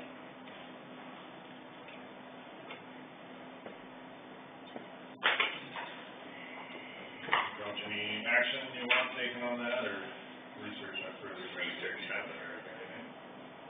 Next item is weapons in the courthouse, request for county attorney. That means I'm illegal right now. Oh, we already have that list. Well, I think mine's smaller than that. Cause it just on here, it says no matter what size. Yeah. I don't know where that's keeping. It's prohibited item. Is there a blade license? No, it says any, regardless of the length of the blade. So I thought, geez, I'm illegal, it is.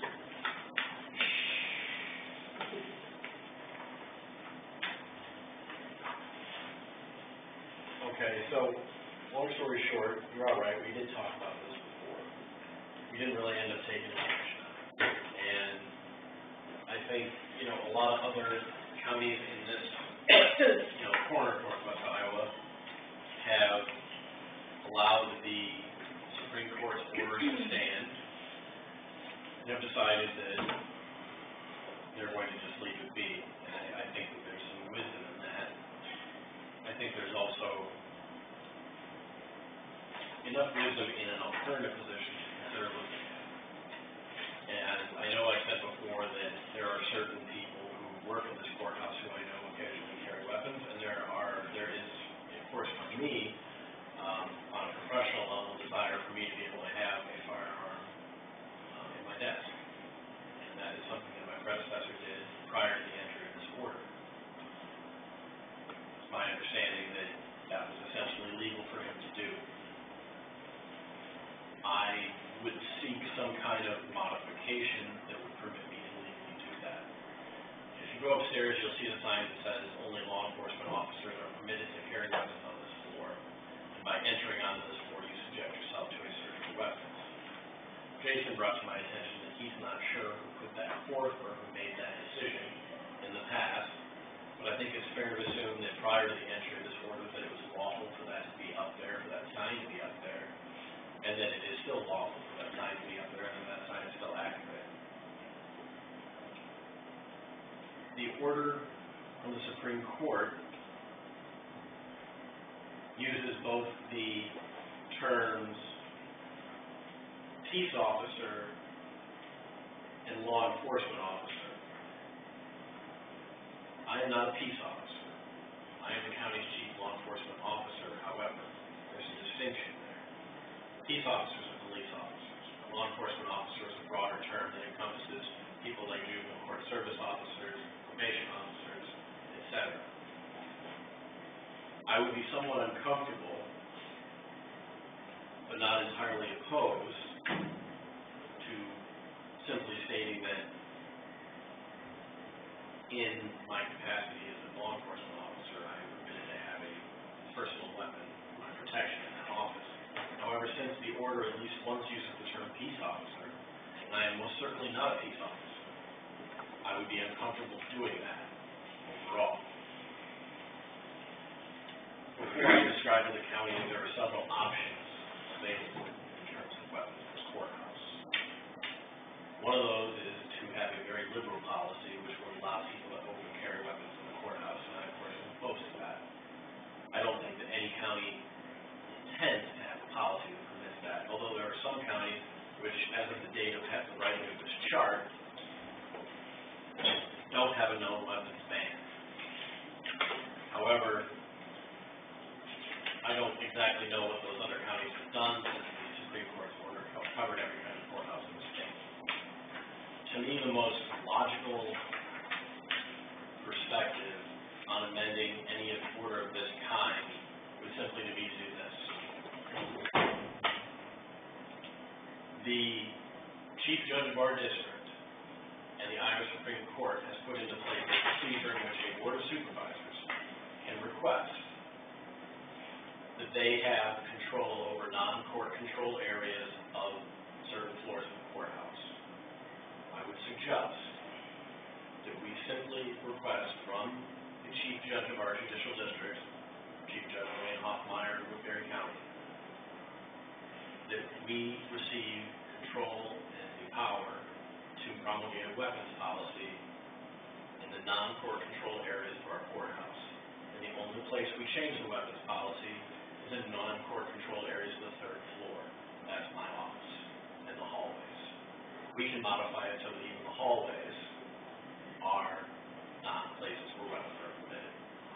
The point is that the way things have been going, the opiate deaths, and the fact that I've now got more felony investigations going than I think Bob did when he left, that there are certain times where I'm a little nervous being alone in a courthouse. One of those times is especially juvenile days. I'm usually there after 4:30, and I've just gotten done talking to people about some pretty contentious stuff. And I don't like being alone there because my secretary's gone, everyone else is gone. Maybe Ernie's in the basement, or maybe Aaron's in the basement. No one else is there. And I think that it would be good for me to be able to have a weapon. That's essentially, I'm willing to be open about that. I would like that to be the case. And if this board doesn't want that to be the case, I'm willing to accept that. I again would reiterate that I think it's overly dangerous for us to permit people to carry weapons, to permit concealed carry throughout the non-court control areas of this building, because that involves permitting people to come into this boardroom with concealed weapons. That involves permitting people to go and transact business in government offices with concealed weapons.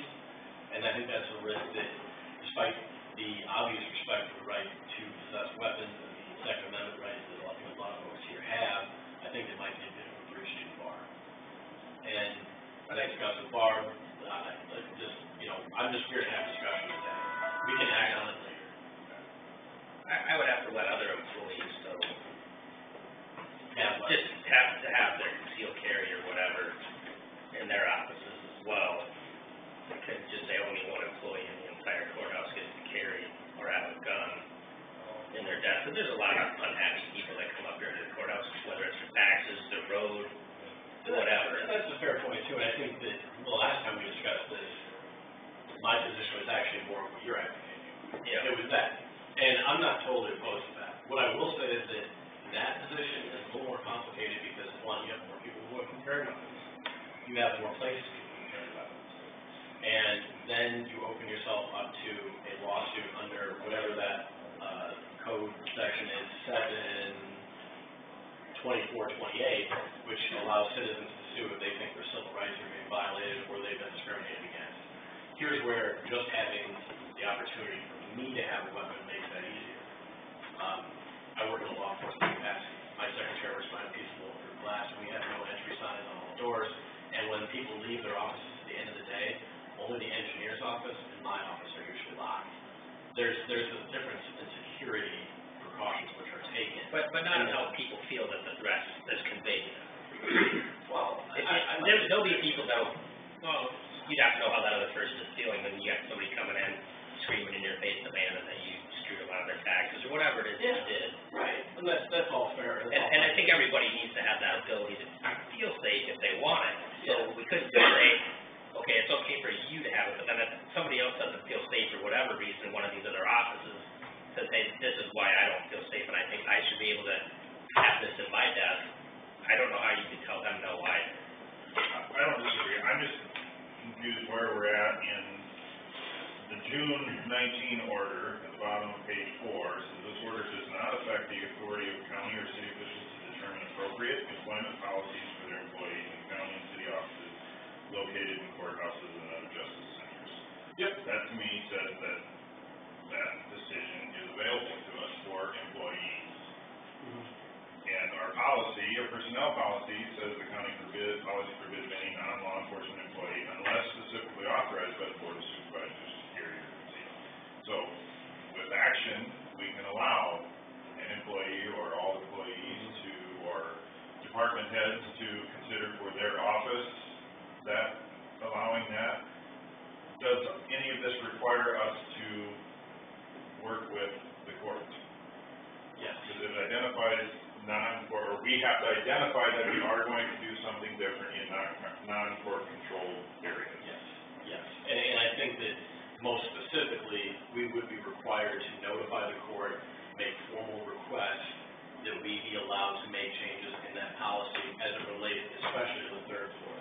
I think that there's not really an open question, but it's possible we could change our policy on the first and second floors of this courthouse without their approval, though I would prefer that we simply do it all at once and state to the court, Chief Judge, with respect, we would prefer to change our policy with regard to this part of the third floor, and oh yes, at the same time, also be modifying our policy on the second and first floor of this courthouse. And that's the cleanest, best way to do that, so everyone's on the same page. I'm still trying to figure out how we're gonna enforce this. The best answer I can give you is not well. You can't. So over in Lyon County, they are probably one of the smallest counties that thinks they could feasibly have security. They have two retired probation officers who make, $20-something an hour, don't wear body armor, wear polos, and they have portable metal detectors they can set up when they need them on court days. And, those two guys do a good job, but is this county willing to do that? I mean, Lyon County has 11,000 people, we have 6. In all practical reality, not a whole lot of other small courthouses have that. They've got metal detectors in Clay County, but I know they aren't always up. So that's a question, is it enforceable? Do we want to promulgate a policy that we know we can't enforce very well? Because at the end of the day, I am under no misapprehensions that people have carried unauthorized weapons into this courthouse. I've had to tell defense counsel on at least one occasion, your client looks like she's packing. If she comes to the next hearing like that, I will have her arrested. And that's just in the short time I've been here. And I don't doubt that other people come to transact much more peaceful and calm business while carrying weapons in this courthouse. That's probably not going to change if we change the policy. And I don't have much problem with employees carrying, because I believe that when they come to their workplace, they'll do the right thing and follow the rules and keep their weapons secured, and that will be fine. But really the question is, are we going to have an undue risk of unfortunate incidents or any kind of unforeseen incident occurring if we change this policy and people view it differently? I can't answer that question for you, and that's the risk we have to take. Have some of the other surrounding counties accepted their county attorneys can carry? I don't believe so. I know that some of them do carry regardless of what the rule is. That's the thing. I'm not here to pass judgment on anything Bob might have done. This order was put forth. The first order came out on June 19th, 2017, and Bob ceased to be county attorney approximately at that exact same time. So I don't know what Bob did or didn't do in terms of following this policy. I don't think there was a policy that prohibited him specifically from doing that previously. I do know that, there are plenty of county attorneys who, regardless, will carry a weapon. But then again, this isn't Texas. Gun in a briefcase for a lawyer in Texas is pretty much a rite of passage, but rules and norms are different here. And have I been directly threatened by anyone since I took this job? No. Have there been some times when I felt like my physical safety was a lot less than it normally would be? Yeah. So, again, it's up to this board to make a decision. And I know last time we kind of punted on this. I don't blame you guys, because this is a tough call to make. And if you want to leave it the way it is, then you can leave it the way it is. We kind of took your cues as to where we went with it last time, and that was basically ban everything from the grounds and the courthouse. And yeah, as I remember, I think it was just kind of like, give some time and see what, shake the tree, if the tree gets shaken and what falls out a little bit. I don't think anybody should. Yeah, it's been kind of quiet, quieter than I really anticipated it probably would have been over the issue. Mm-hmm. And that's a good point. We did want to see what happened with 7/24/28, And before this board takes any final action, I don't expect us to take final action today, to be clear. I would certainly go ahead and take a look at 724 and see who has or hasn't filed suit. Reality is, I'm with Jason on this, I don't think really anybody's filed suit. I think that was a big thing that came to be much ado about nothing so far, not wood. So, in all reality, do we need to be careful about promulgating a policy that makes people feel left out or feel like their rights aren't being supported? Certainly. But I don't know that it's currently the issue that people have made it seem like it was going to be. Can I ask Marvin and Aaron a question? And if you don't wanna answer, what are your thoughts? And if you don't wanna answer, that's fine. So, you know, if you don't wanna, you're not gonna, you know.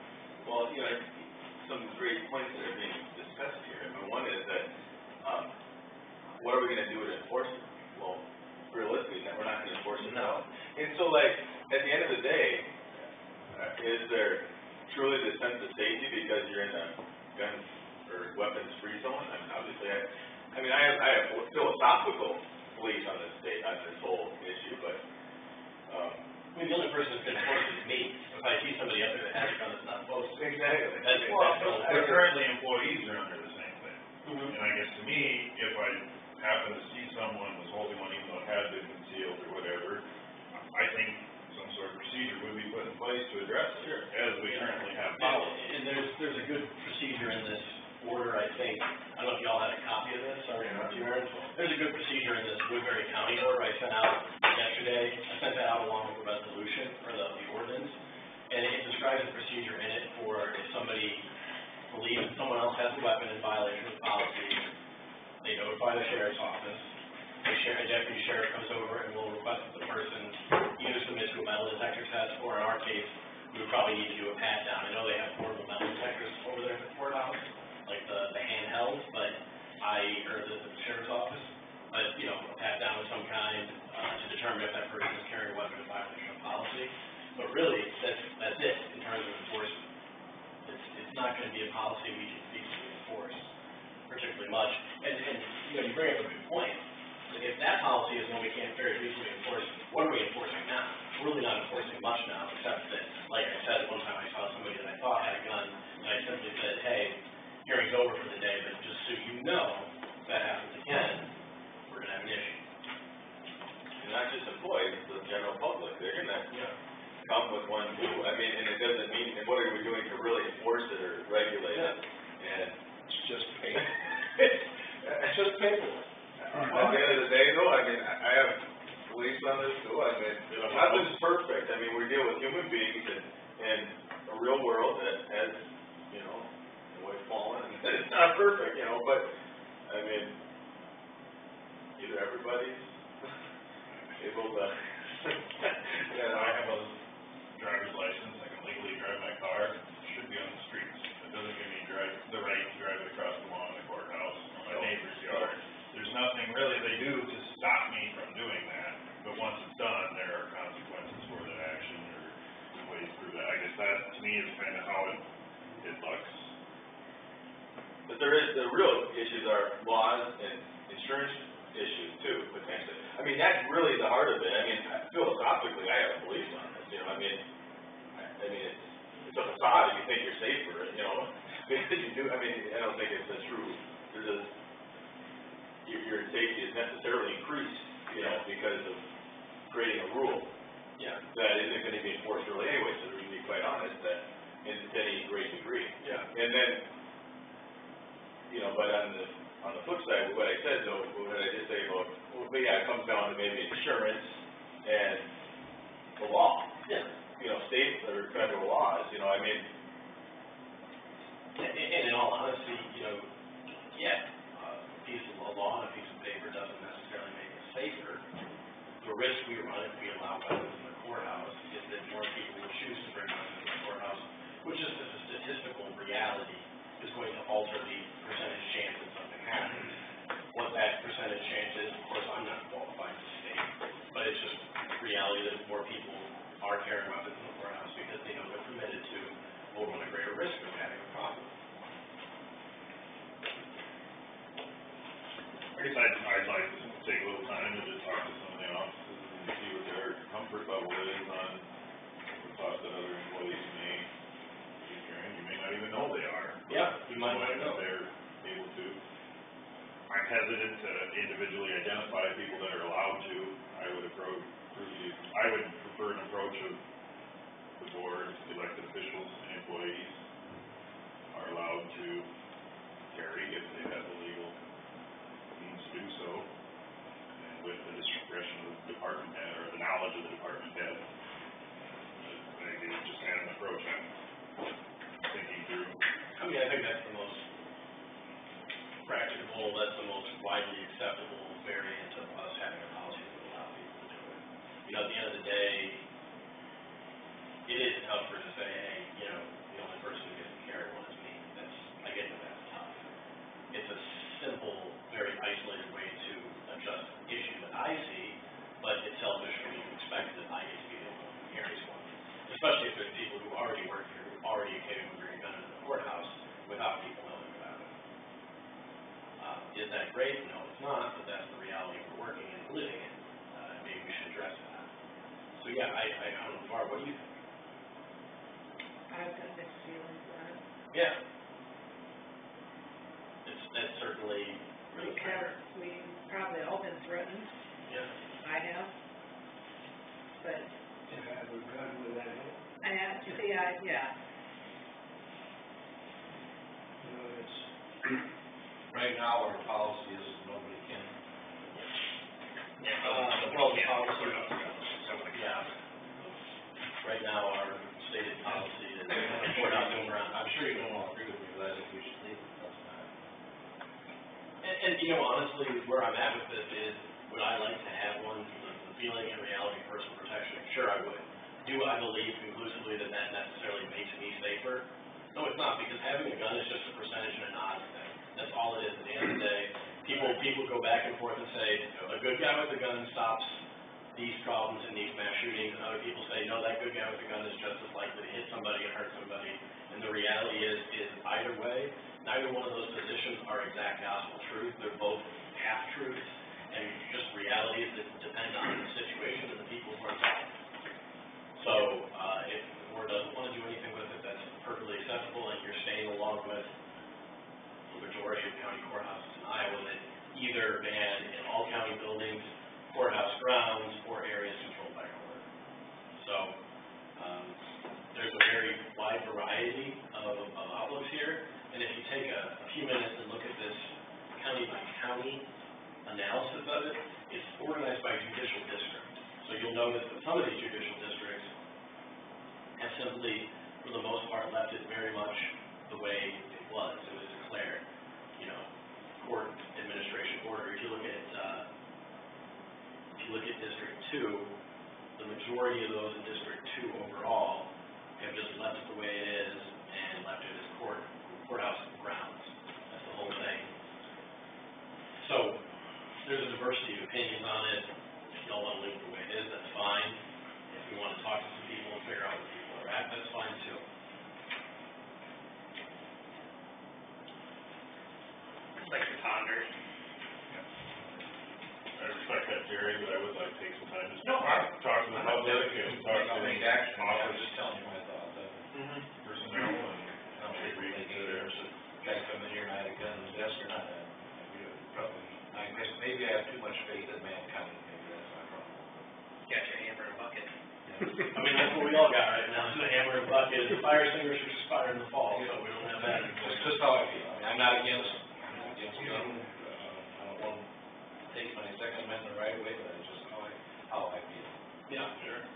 You know? And second thing, if I did have a gun, maybe I would shoot somebody. My other concern is always that all I probably do is try. I don't know that I actually succeed. Yeah, I mean, I'm the nerd behind the desk, you know, I mean, so who we're talking about here, that's a fair point, you know?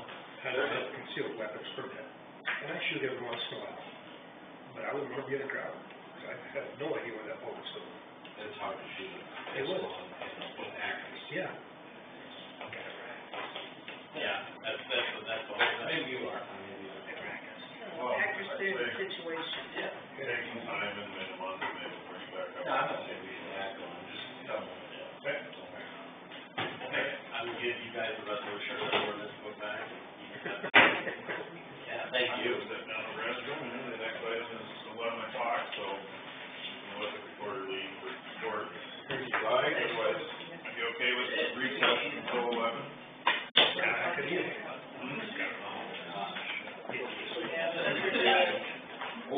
You want a motion on that or not? It's yours, Steve.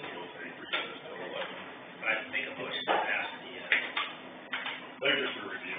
Oh. They're done, I mean. we're done then. See you guys soon.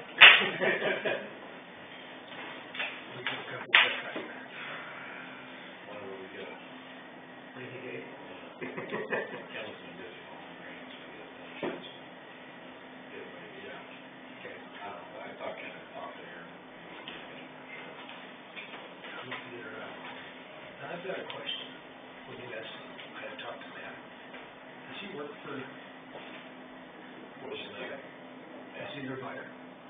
Well, I really don't know what he does. He is kind of, he used to be the main guy for the fire.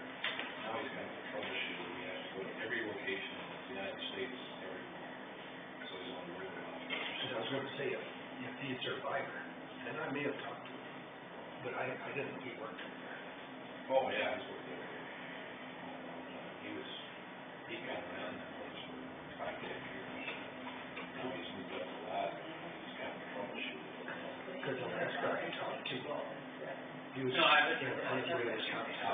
Thank you. Or in Wisconsin or something. Probably not, But I I mean, called you know, him. it's just kind of, yeah. No, I didn't think Right off that plan anyway, so. Okay. Grab a Yeah, roll. good. Yeah, she's sitting in the middle of the yard. Over here. We went and looked at it. Oh, did you? Yeah, on the side. What's that, is it very local? Oh, okay. Yeah. I'd like him to talk to her. He might have, I really haven't talked to Aaron about it.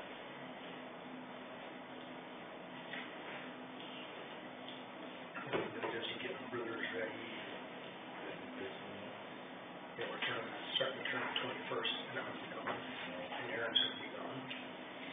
We've got gates that need to be welded. So it's gonna be a deal, things are gonna be in, we're just gonna have to move them to a different pen, fix the gates. So you're leaving that? Leave Saturday, 20th. Or like, Yeah. Maybe there would still be hurricanes on there. we talked to him last night, he said it won't hit us, so. And 14 cents. No. They, yeah. We're going up there Yes. on the 20th, and we fly out like at 4:30 or something. We got a meeting with Jack and Vaughn. Jack. 3. Really? Here? No, over the phone, so I Oh, can remember to get that. see you around here. That thing done. We got to fly out on the 21st, and then come back,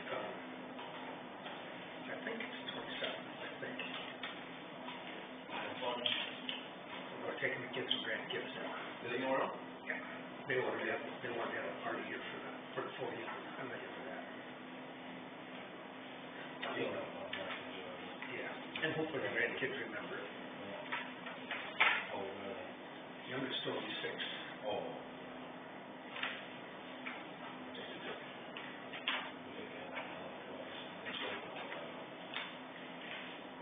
Yeah. I need to go back, to be honest. You go back to Disney World, yeah, there's something for everybody. There is. And they keep changing. A lot of shows you can go through. Yeah. How many days, Barb? Huh? How many days? I don't know, it's on my phone. Oh, like 3 hours. It's on there too, in seconds. Not that I wanna get rid of you, I'm just Yeah, I asking. know.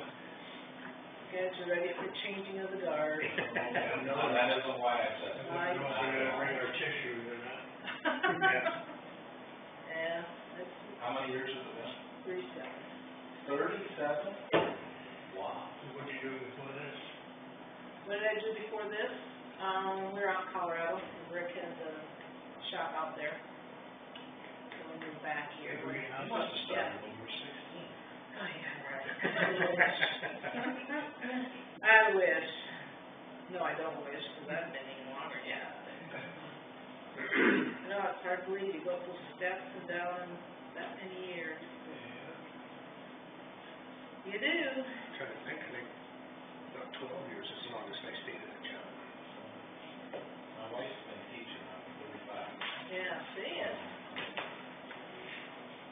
you just get kind of comfortable in a place and. She's never, just like you, she's doing her own moves. When you get to be a certain age, you can't move anymore. No, no, Not well, very well. no.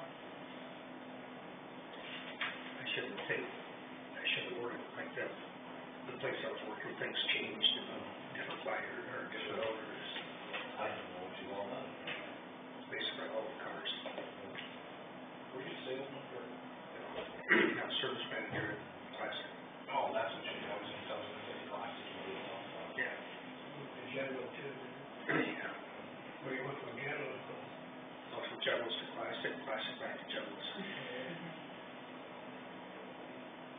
There hasn't been much out there. No. We're still selling a lot of stuff on the internet. Oh, are they? Oh, is that what they do? I know, like when Jevels bought us out, I could see there was a lot more people than there was work. That's why I started looking for a different job. He doesn't have too many people working there anymore, is it? There's two of them? 3 in the back. Then him and his wife up front. So who is this? Dave, Molitor, and Dave, Dan, and Matt. Matt. And that's it? Dave, Dan, and Matt, yeah. That's the oil change and stuff. And then who they have anybody for the parks department? I think Dave pretty much does Both. between Dave and Larry. Everybody must have used to do somebody. And John out there, John Deere. She's still out there? Yeah. Is he? That was another job. I'll send you a little bit, one of the leads from Compass Point, she was kind of a financial officer, and sort of died last week. I stopped there yesterday and talked to him a little bit, and wished him my condolences. No, that's tomorrow, I didn't know. How old is she? 60, oh, I looked, she was 63 or 65 or something like that. Well, it's like the people, Devin, I've been working with him at the state. He was on vacation, he had an accident while he was on vacation, or coming back from vacation. So I don't know if he's back to work yet or not. Who's that? Or what his name is. It's somebody Deb's been working with. So we've had some questions, get answers from them. Don't they got anybody in mind to fill her spot? I didn't talk to Joanne, she wasn't there yesterday, I just talked to the secretary and I didn't know all those people, there was kind of a group of them standing around the desk there. They had kind of an issue before when. Yeah, I just kind of got in on the tail end of that when I got elected. Mom was sick or something. When she was gone or something, and it was an issue. Yeah, I gathered that, but I didn't know what the whole thing I was. don't think they ever did find anybody to fill in. But I didn't know, she lived in Spirit Lake. I didn't know that's where she lived, Spirit Lake. Yeah, they really were. Yeah, she drove home from work, got home from work, had a stroke. A day later, I think she had a massive stroke and died. Bleeding on the brain or something. Yeah. We never know. No. I'm thankful for that. Yeah. A deal like that, probably, we never would be, never will overcome it. Well, they said she was brain dead. But when I had SS in Sheldon, Arnold T-Snow walked in one day. All of a sudden he started kind of walking sideways, dragging his foot, and had a stroke right there. And he was, they took him to the VA. The next week he was back and you couldn't even tell it. Really? Just amazed me. Yeah, there's some, it just depends on how the kind you have. Hey, Charlotte also said that, what's her husband's name? Richard Rosastro. Yeah. Anyway, she thought, I thought her Sunday that she thought maybe he had a snake stroke. I had some.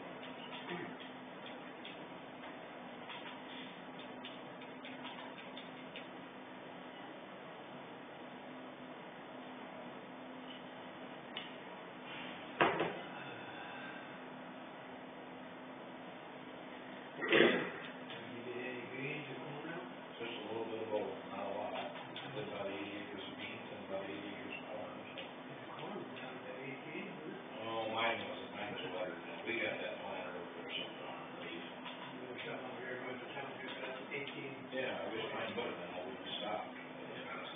That's what I've been hearing too, is about 18. Ours, and we got, we were that much wetter that Yeah. direction. Has Phil got any out yet, Kevin's? A few beans, I don't know if they did in the corner or not.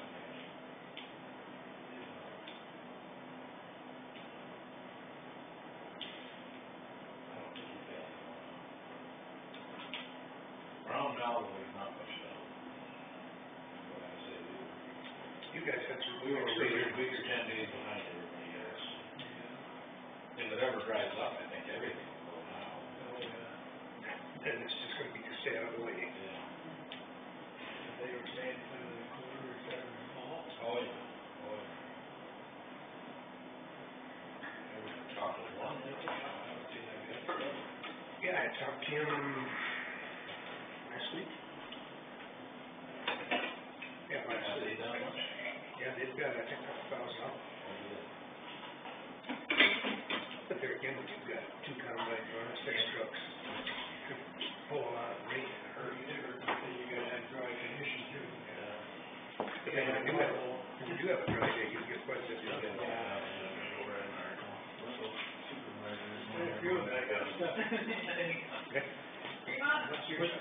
How many years ago, sales got stuck up south of town there? Isn't that county or highway, but, So 09 was what, 2000? yeah. Well, I know there's hazard down here, and mules on there, and they had so much mud that the outside door. Oh, gee.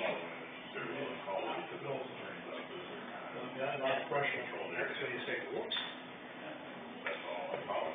Grass is not really.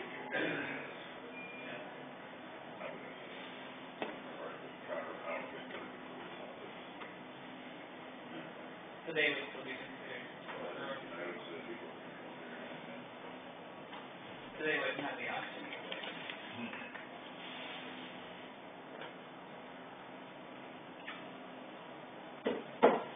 Happy as late, there were a couple times they got it, things go long now, so it's my favorite. The green was the different one, it did not taste good to me, but 2 weeks straight. Got scared that maybe I'd never want to eat one again, and the last few times. I always have to make sure I see where the hole is when they fill it, because otherwise it goes all over. Yeah. I don't like the customer near as well, so I always want to make sure that that's green. I like the raspberry, Bismarcks. I used to really, I like the green ones better. I was never making those. I was always making health foods. But then I had a feeling of some too much sugar. Yeah.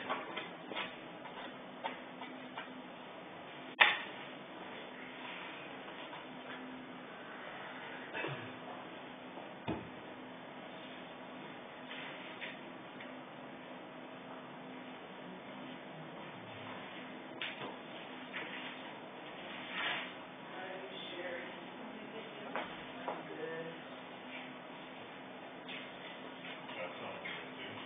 Yeah. Not really convincing. Oh, You don't feel that. look funny. No, thanks. Feel kind of foolish. This is what they say on TV. People were thinking they had the flu. They didn't know. Yeah.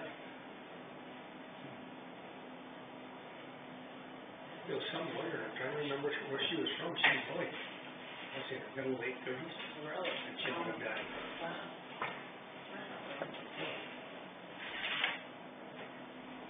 Did you get your flu shot? Yeah, I got mine when they had my physical one. It's early this year, but here's their telling you to do earlier. Yeah. When I got my shingles shot, the first one. Boy, go like that, it hurts. Oh, really? So I'm really not looking forward to my second one. You get liquid, that's not too better. You get it still break till 11. Yeah. And I had a week or so ago when I got my flu shot. They stab you wrong with her. Yes, it does. Sore, I should say, yeah.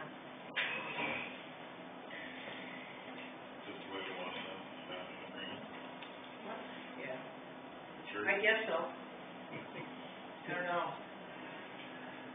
Oh, I got this, both those shots. My arm was kind of stiff and tender for a few days after this. Cause what shingle is you have it, then you gotta wait 6 months? No, then you get your second one anywhere from 2 to 5 months later. Oh, 2 to 5, oh. It was 2 to 6. Anyhow, a little bit over 2. Should do it 6 months. Then you go for your second one. When did they change that? It used to be that one shot. Yeah. That's just in here in the last, what, year or two? They changed it to 2. Then I'm not looking forward to my second one. Oh, you could bend over and shoot you in the butt. Huh? You could bend over and shoot you in the butt. Oh. What's that? They do? No, like in the shoulder. Oh, I was gonna say, Well, my shoulder was sore after Is that that. the effective date on it, or What's that? effective date is? Comes from the shingle shot. Effective date On the what? Shingle shot. Oh. Front page says it's 1/1/18. Yeah. My shoulder was, No, it was tender for a while after that. My sister-in-law, Laurel, Chemical, just got found out she was. Boy, they say Really? that's painful. Oh, really? Now, that's supposed to be fairly contagious too, isn't it? I think so. Yeah.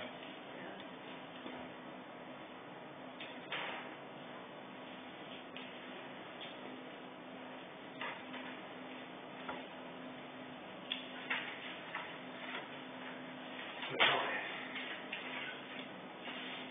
they say you can still get the shingles after the shots. Yes. But it's not near as bad. Who was it, somebody said that they had a shot and they still got it. about kids with that, Did he? in the shot, you got the shingle. But it was not as bad. Don't know how bad it could have been. From what I heard, that's really kind of, Be painful. I had one lady tell me she was not that old when she got it. She said, I have 2 kids from that. I'm moving up on that, it will be, he was in pain.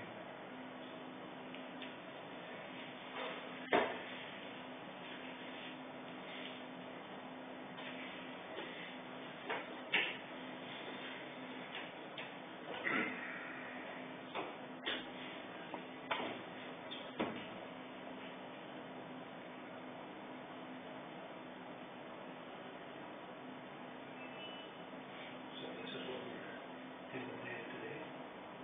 Yeah, that's just the ordinance. There has to be a resolution to go with it. I can take this one for that. It'll be on the 23rd. It's the same thing. I won't be here. Oh, that's right. No. Yeah, you.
That'd be way.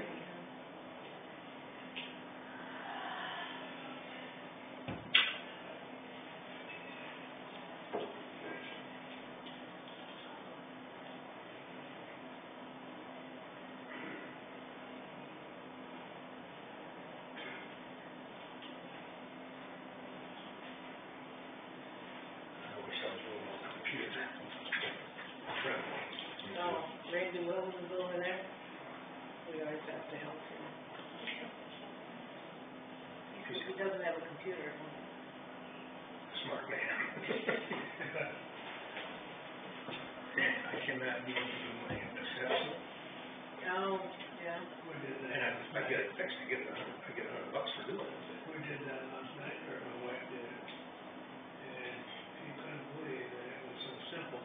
That's why I brought that sheet in the morning. Oh, Make sure it was done.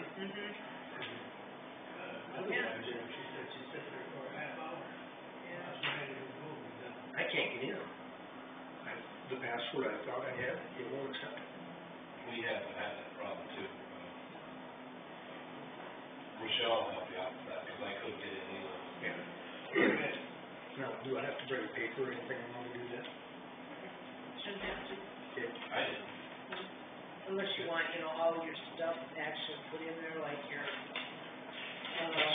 cholesterol and, your blood pressure and all that. That's what they told us, we're done. I asked Sheila, I said, if I come back in later, Yeah, so she's gonna help me. so they're helping Randy right now. I think I'm gonna be a better driver. I think I can. Yeah, she'll be able to do it.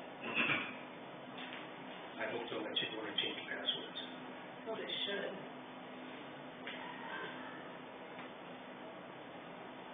I think We tried it though several times too, and then lock, after you miss it, then you gotta lock it out. Yeah. Yeah. I'm not very smart with computers. Barb knows that. I'm okay with it until something goes wrong. That's about right, that's the way I am. I'm just glad Aaron showed me how to link to text. Instead of sitting there trying to type it all in, there's a little microphone there, you hit that and you can tell it. Yeah. It doesn't all spell things I was right, gonna say the word sometimes is not right. but it sure is handy. Cause I kinda wondered once in a while when he sent a text, I had to sit and try to figure out what he was saying. I would, Then I found what out his what word he- was, yeah. It's 11 o'clock, right on time. Time, huh? Walk right up and the cost for Tyler Allen project. Wayne's name on the agenda, even so far. I just, that person, so. He could do everything, that dude. Feels a lot, huh? Guys who does it there.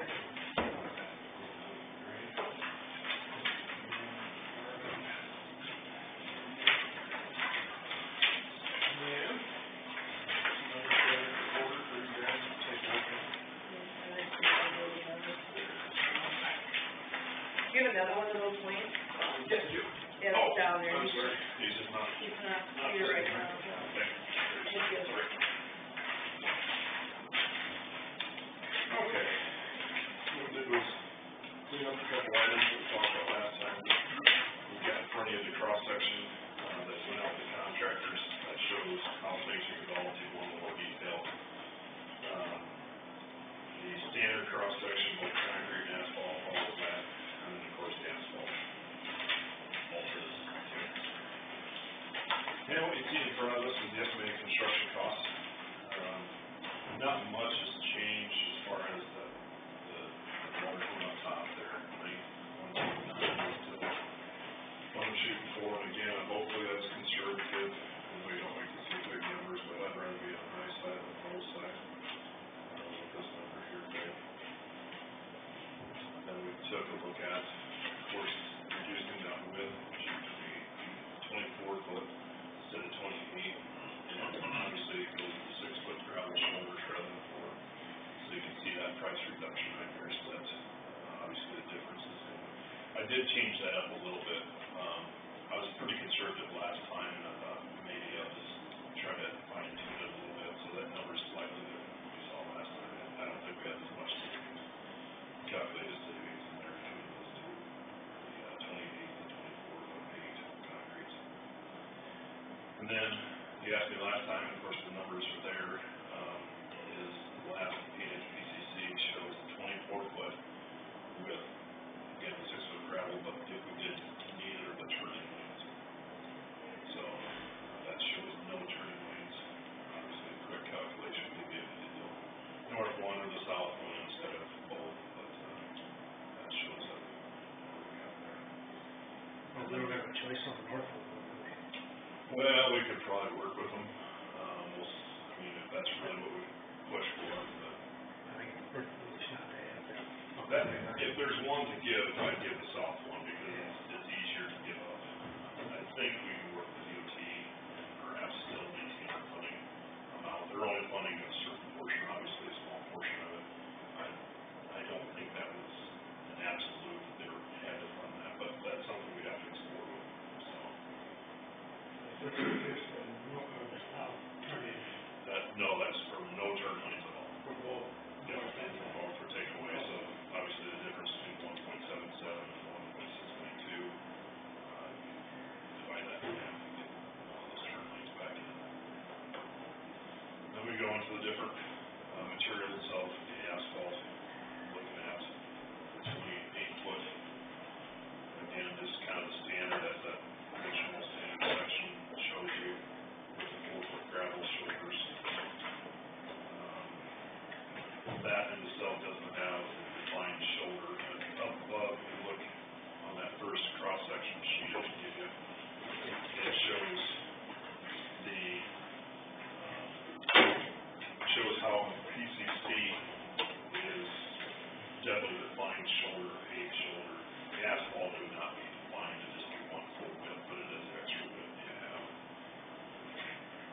Then we go to the 24-foot, again, with keeping the top all the same, instead of 4-foot paved or gravel shoulders, they don't go 6-foot gravel shoulders both sides to make up for that difference. And then, of course, the very last one would be the 24-foot wide with the shoulders, gravel. So you kind of see the difference from top to bottom as far as that cost. Significant difference, obviously. And again, if you remember that little shaded sheet, there is a difference. You're saving your upfront cost, but there's definitely a saving mentality you have to maintain, knowing that asphalt is going to take a little more care, especially this first term of its life to maintain. So it's not a true apples to apples because you have to consider that. So what's the average life for concrete? We hope to get, 30, 35 years. We've had concrete last longer, we've had concrete last shorter, so that's kind of the range you shoot for. How about the asphalt?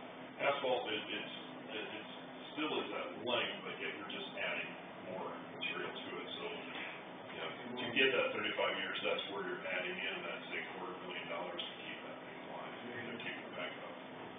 So you're still getting it, it just starts to get more rutting, more cracking, get more issues that come up through that, unless you do that incremental.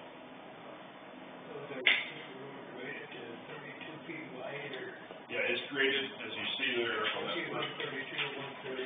Yeah, the cross-section there is graded out, just as the first one, more intricate. It's 24 or 28 foot anticipated paved plus 4 foot either side. So it's actually 36 foot top.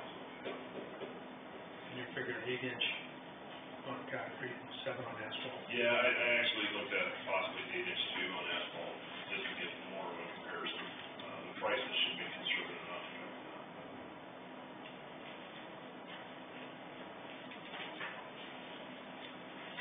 Trying to keep this because we're out here just a little ways yet in front of us. Try to get you a bunch of figures, but you also know that we've got things that will change. As far as our costs, it's really hard now to right from. When you see the difference in this, the difference of 1.9 to 1.4 roughly, it's hard for me to gauge, especially if we're going to be doing an asphalt and concrete bid. It's hard for me to gauge how much our cost would be.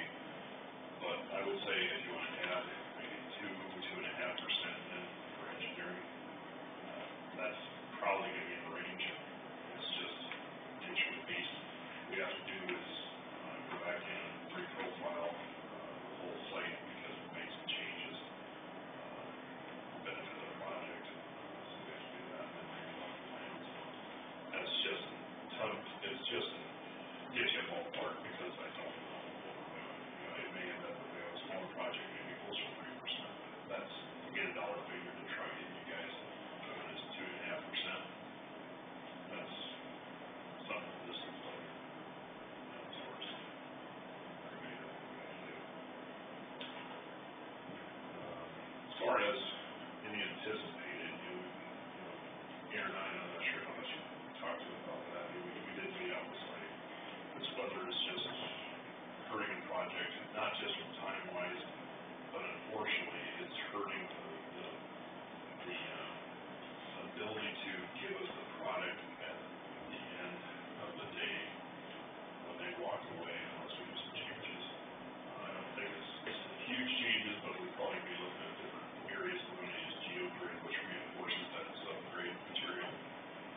soils in some of those areas are so saturated, we know, driving from rain and all yesterday, we know it's gonna stay that way for a while, unfortunately. So what I could see is, as far as cost, we may have to shift some from the paving project to this, but one of the options that we're looking at is shifting maybe some of the special backfill that would normally come into built with the paving portion, shifting some of that cost towards the grading portion to make it work better for after subsoils on there. You know, we're completely at the mercy of the weather and the subsoil. We do have some geogrid figured into the whole project, I think. Is roughly somewhere in the neighborhood of about 600. We have figured in to begin with. We might have problems, we knew a couple areas that would be problems. So there is some money there, so it's hoping it doesn't significantly change that overall cost. You know, the contractors gave Aaron and I some stuff to review late last week, not cost-wise, but material-wise. There could be some, basically, I don't anticipate a massive change in cost to the contract outside of perhaps we use some of the social backfill that we have in the paving, maybe shift it to the grading project. So it's basically paying now instead of future. And I'd recommend that, I would say there's a high, that we should potentially do that. You know, in other words, we already had planned on bringing in more material for the paving job during paving. We should probably do that in this phase. Yeah, it's right back to just trying to get that subgrade to firm up so that we can use it. You know, we don't have to use the north mile, we grade it, the south mile, obviously, we got people who live there, they have to use it. I'm sure you have both also. The south mile is the most critical. So, it's basically shifting some of that cost that would be in paving, shifting back into this. But it's notable too, it's not like it's $5. Yeah. I mean, there's a big chunk of money set aside for next year for that. And I would say a good percentage of that's gonna get, we usually look at transferring it this year's construction season. As long as we get treated fairly on the transaction. Right. This has been the worst year of paving I've had. But I think Midwest is incentivized to work with us too on this, because they have an incentive to get the 6.2. So I mean, it's not, I think we're all in it together. So we've got the estimated construction costs, he identifies 2 to 3% for engineering. What other additional costs do you see associated with it? Would be testing? Testing services. I don't know, is your stuff related to the design, or is it? Design, and the as-built, or as-built, topographical. The previous contractor only required some staking, there may be some costs that we don't know. A lot of the pavers now will just need control, you know, because they have GPS tool position control pavers. A lot of people will be looking at this with construction safety per se. A lot of times in smaller projects, you have engineering, you have staking, you have inspection, it's 3 legs. You've got the testing, I guess, kind of figured out what you're going to do. Staking, I don't think this is going to significant at all beyond that. So as of the last, we're at about 155,000 or so, I think, for engineering. Is that what it is? Okay, and so right now, like based on the high end, we use 1.9 million, that's about $50,000. Yeah. We're talking about, right? And so is that based on kind of where we're at today, or is it based on at a different point in time? Yeah, I'd have to look, I don't think it's based on today, it would be pretty close. Okay. So basically, we're gonna be in that 200,000-ish range, they were saying. Yes. You said currently we've expended what, about? I think we just looked up some of that stuff, but so far it was 155 or something. She might have it too. I didn't put it in. I have it downstairs. The original, Daughter's that on was the not maybe 107. I think that was just gonna be a little more, because I can tell you right front, things have changed significantly back and forth, you know, it's just been,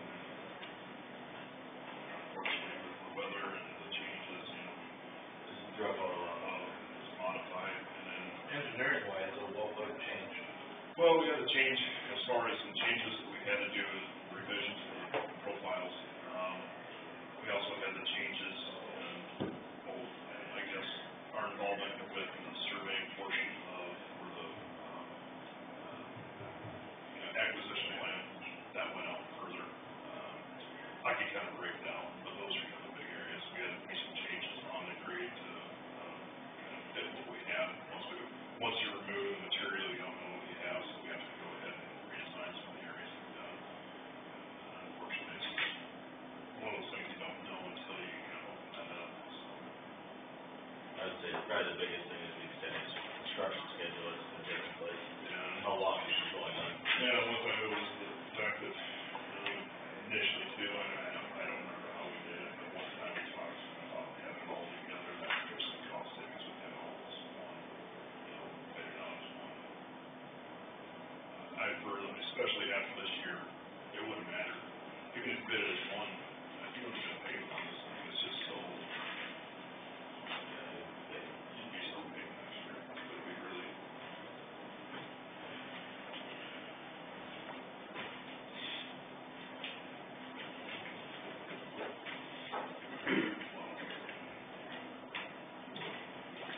So hopefully give you some answers that you,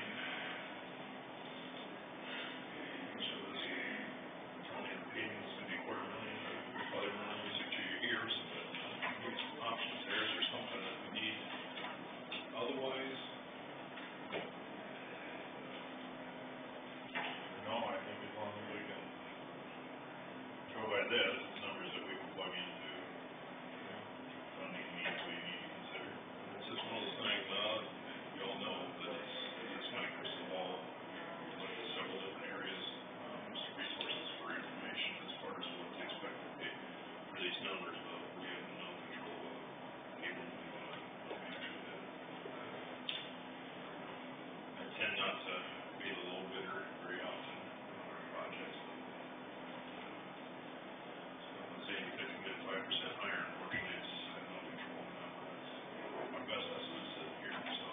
What I would do too, that when we get closer to bidding, we'll take another look at these prices, so that if we need to do some adjustments, you decide, hey, go route A, at that point, when you get closer to bidding, you'll have firmed up prices, hopefully that, in your benefit, will at least firm up prices, and when you say, okay, we want an A, these we better look at. What one thing really threw you for a loop? Any specific thing that No. you think is gonna cost us way more than we? Oh, you mean as far as this? Yeah. The biggest ones are just that material cost that we don't know about, and it is. No, but I mean, for what you said, the engineering, there's. No, What? it wasn't really just one, it was just a myriad. It just added up, For instance. Well, just like I said, the changes we had to make as far as when we got to the site, we revised some, the profiles, especially in the North Mile. Like I said, additional survey work we did. The elongation of the project just means it would involve more, so it just, those areas, unfortunately, just kind of out of control until you go down, so.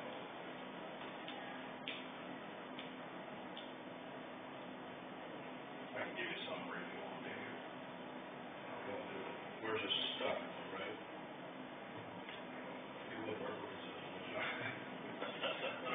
I work as much as I can, a lot of times I will try to help out when I can, but unfortunately, even the percentages and,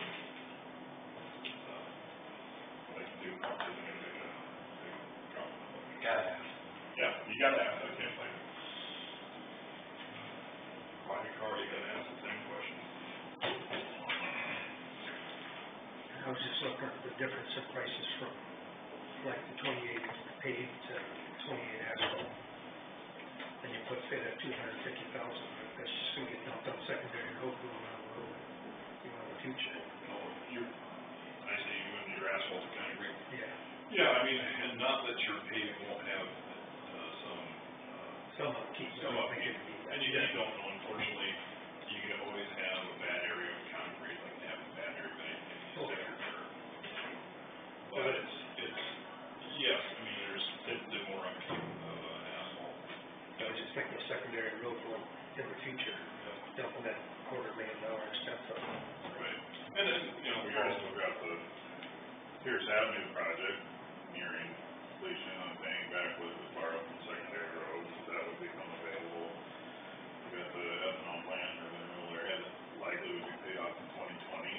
So there you've got evaluation coming on, that's gonna support that. To me, we get down the road a ways, and we've got some evaluation, it's gonna generate some revenue to address that concern, rather than front loading stuff, I guess, would be one way to say it.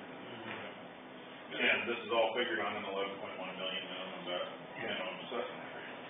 Yeah, it's more than that, we've got some to work with. Yeah.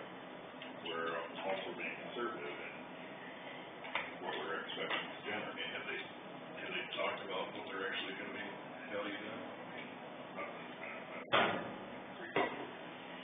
Yeah, I mean, there's the philosophy of it is a different philosophy. You know, concrete, I know is, especially since you were developed as more of an asphalt county, it is a little different beast to maintain. It's just a different philosophy what you do.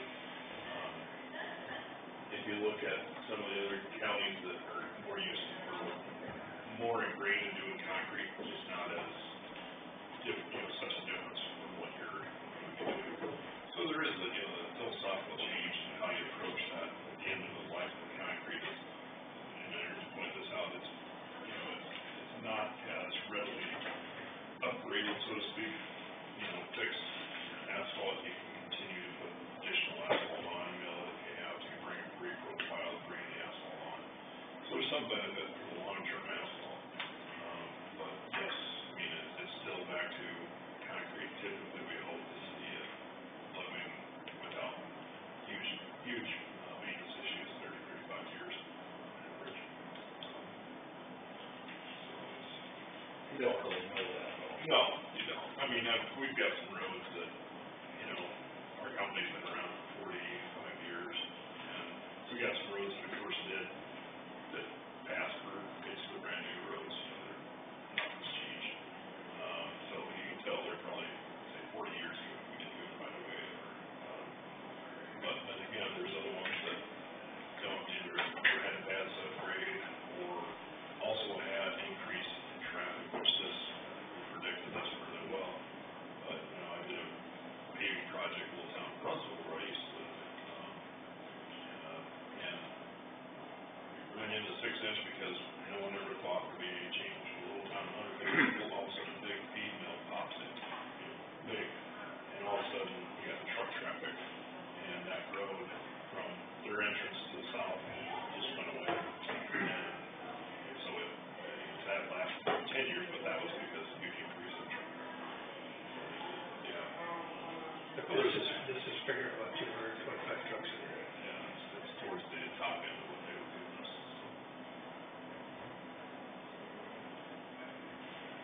Honestly, I don't care either way whether it goes. I don't know what the pricing is gonna be, to be honest, on either one. That's a lot. It might even be similar. That would have to be the reason, to go one way or the other. That this gives us an idea. They are different animals.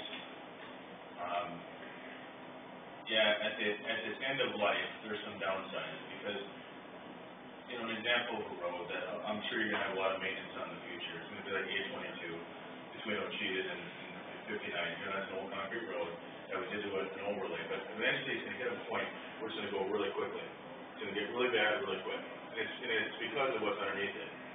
I'm just telling you, that's what's gonna happen. And so by 10 years from now, it's gonna start going really quick and get really bad, probably. So I anticipate.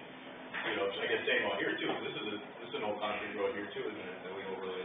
Yeah. Going that way out of town, but it's new right now, and then you still get those bumps from the heaving when the panels buckle like that, and that's what's happening, because when the heat is buckling. But eventually it's gonna go quickly, you know what I mean? So at the later ages, you're gonna see some of that. They do it the other way around, line county, they concrete over asphalt. Yep, they did. And that's great. But we'll see how long that lasts too. It starts traffic, I mean, what's that? It's only 2 years old. It's only 2 years old. Right now, they show. Remember all the cracks sitting in there, there's all those joints too, that are all routed, there's no seals, I mean, that's letting moisture in. I mean, I don't know how long that's gonna last. It's 3 now, but you don't know, right now on Highway 9, when did they do that concrete overlay? That was the same thing. They've been doing patching now a lot recently, you know what I mean? You're starting to see them fail at those joints. So I mean, There's not a perfect silver bullet, how you're set up for maintenance. On 2 miles, it really doesn't matter, guys. It really doesn't matter at the end of the day. I can maintain 2 miles of concrete road. I can, you know what I mean? I'm set up to do that, that's fine. But asphalt, that's fine too, because we're set up to do that. We have a lot of maintenance programs to deal with that. The future of the county, how they maintain their roads is gonna be critical. You know, how aggressive they are in maintenance, you know, preventative maintenance, because if you just let a road sit there and not do anything to it, whatever it is, but especially asphalt, it's an oil road. The cement that it's using is oil. And so if you just let it sit there, oxidize in the sun, not have any treatment to it, your skin starts cracking, you know, it starts having problems. And so you're gonna have to maintain it. But if you do the preventative maintenance, you might be surprised at how long it lasts, long term. And there's things you can always do later to mill and reprofile to make it drive nice again and make it pretty, but. We see that, both, just like I said, both of them, the concrete or asphalt, we see the problems with them coming when they aren't maintained, when you have, a heave that's not taken care of in a concrete, or you have it cracking and not taken care of in the asphalt. It just, it's not anything. My preference would probably be concrete, but I agree with Jason. We probably have more money later on to take care of it, you know what I'm saying? So. I don't even know that. You know, so that I'm not opposed to asphalt. I agree with his thoughts on that. Yeah. And I don't know that it's gonna be cheaper yet, for sure. I don't know what's gonna be the cheapest product, actually. I know we're making estimates here, but. Price of oil is going up. That's the problem. It's all like the material. It's hard to know actually what the actual price is gonna be for certain. I don't know. Asphalt's always the hardest to predict long-term what it's gonna be. It's just, period. Now, what I would say, if you go concrete though, we're gonna go 8 inches thick minimum, and we're gonna have dull bar baskets at each of those joints, because they will, if you don't do that, you're gonna have boom, boom, boom, boom going down that road. If you let truck traffic run that road without that in there, so, that's what I would do.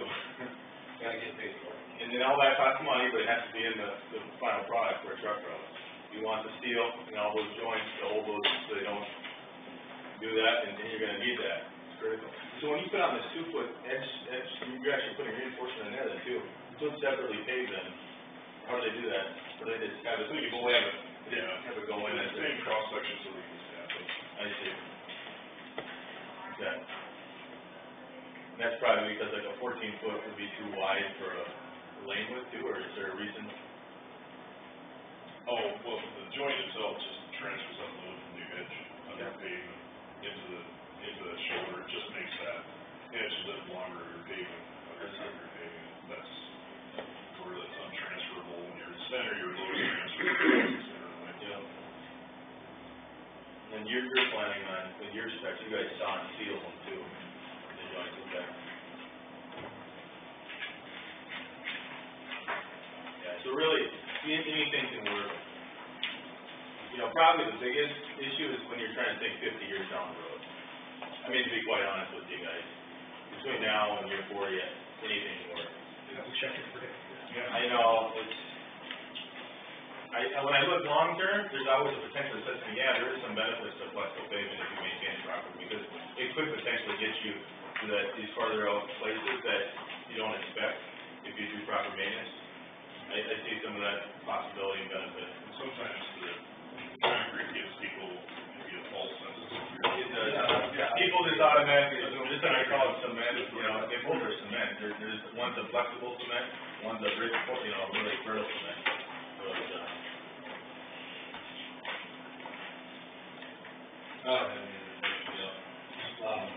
thanks for the numbers. That helps. Thank you. As far as funding, there's no doubt that I'm not, right, the $2.8 million borrowing is not gonna cover everything. The way we set up the rebate agreement is that borrowed money would be captured first from the revenues.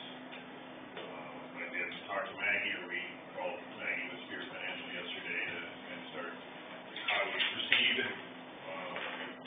these figures.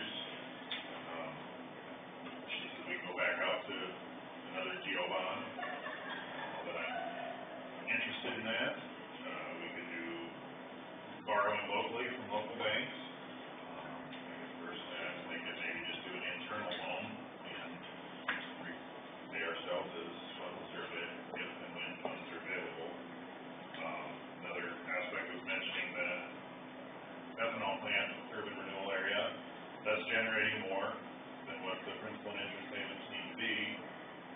captured so that it can be paid off at the first call date, which I really like that idea, but there's always a chance that we could It's interesting. only cover the principal and interest and capture that, or let that excess pass through and use that for this.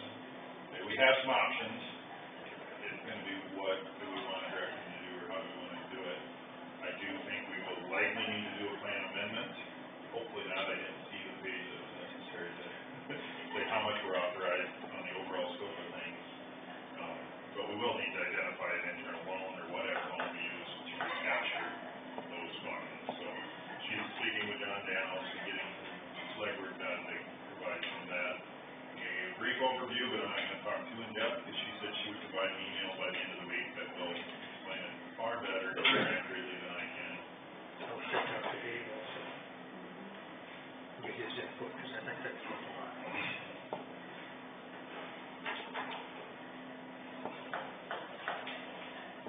Yeah, it gives us something to think about. Want us to kind of direct her to preferences, or just wait and see? I'd get Dave in the picture. Dave. You know, Dave's also not sure why. because maybe just an internal loan would be the best way to go. Just get his thoughts on it.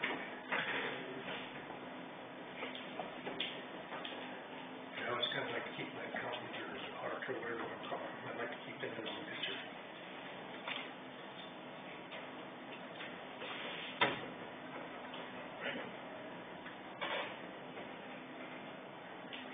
At least I always found that it looked to be pretty good.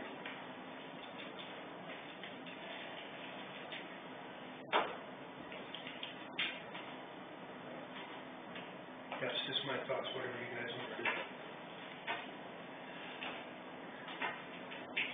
Yeah, to me, Spirit Financial would be responsible for providing advice and options with what an audit should. Yeah.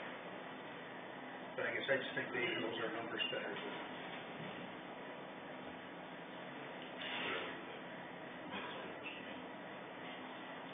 If I'm not mistaken, you ran the numbers based on the 1.9 million estimate for construction, and Barb believed that we would be about 472,780.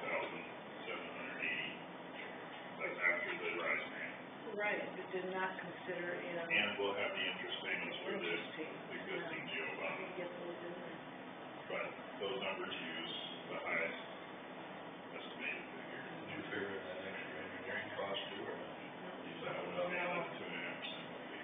And I even I called the Midwest Contracting yesterday too, and he says he can't give me anything definite.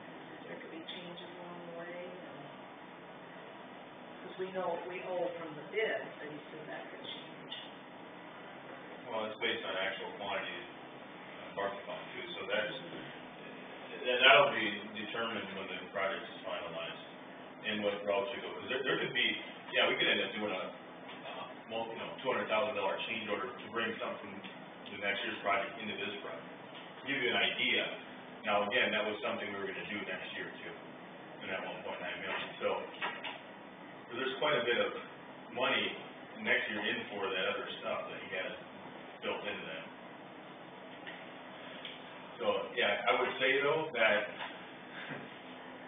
you have to plan for some contingency on where we're sitting right now. We're a week in October right now. I mean, this is not July that we're sitting here at. But there's a possibility that, I would say a good probability that we're gonna be close to budget on that. For the work itself. We're gonna be over probably a little bit more than likely when it's all said and done, I don't know for sure. I would say, something around $50,000 might end up being realistic for planning-ish, 50, maybe a little more. But the main thing will be how much money we take from next year's project and put on this project. That would be the bulk of it. How much we'd actually go over. I wouldn't think the contract amount is gonna go up significantly. Unless Midwest brings forward something I'm not aware of at this time. On some claim or something. And that hasn't happened, so. I think depending on. I can tell you roughly, bids come in, but. yeah, I can tell you roughly where some of it might go up a little bit. You know, we already had some things built into the project, and some of that's getting used, okay, for these contingencies. I can see it because we're running into like garbage out there, things like this. Here, you know, you spend $10,000 here, right? You know, these things start adding up over time. You also have, maybe we're gonna use more geogrid than we planned. Well, that might be in our $15,000, $20,000. So this is where I can see it potentially bringing it over if other areas don't go under. See, all this is gonna be paid by actual quantity, so. Will be anywhere from $500,000 to $750,000. Oh, yeah, that's my estimate. Oh, yeah, we are. I can say right now, based on what he originally quoted for that much, the original pricing is like $650,000 over budget. According to what his original estimate was.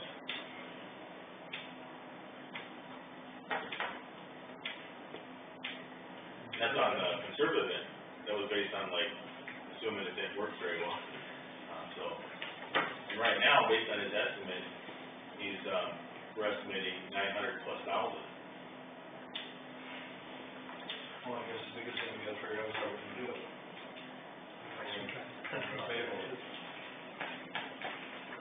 I'd be in favor of using that, I don't know that I'm currently wanting to do the 28-foot wide paving with PCC, but I'd like using that figure for any authorizing action as far as what it costs to maintain.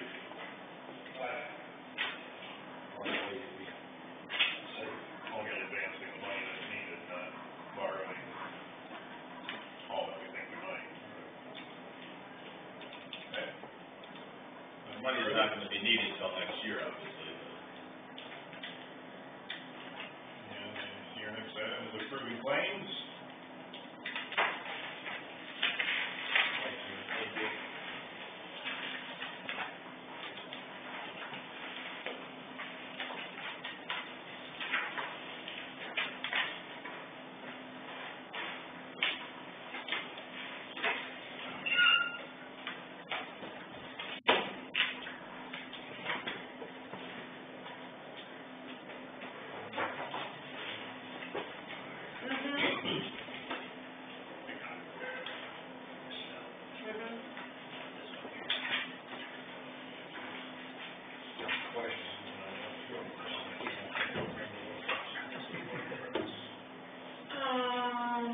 Yeah, The cost associated with that. I suppose it could be, yeah. We can switch that around. Avoid it.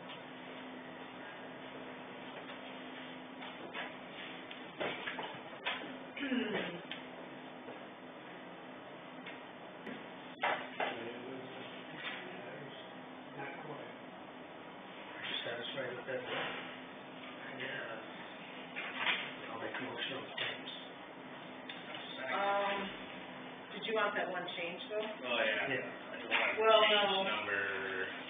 He wants one changed. Just pick different. Number 671.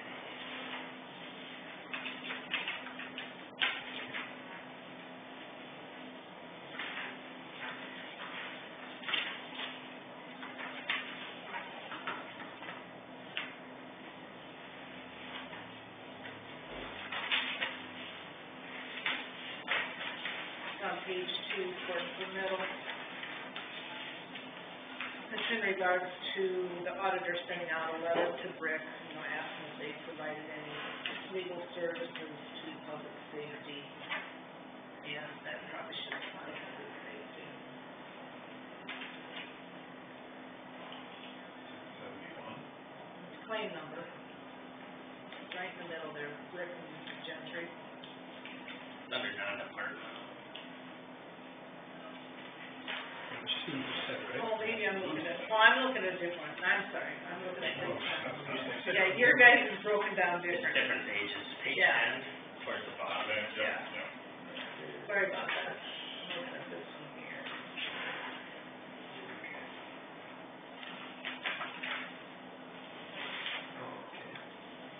That one is struck.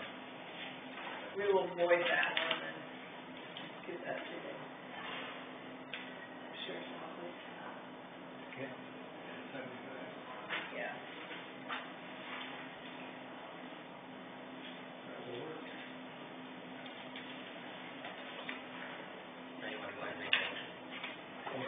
like it when that changed. Bruce Schulte, support from Jones. Approve the claims, class number 671, public safety. All in favor or further discussion?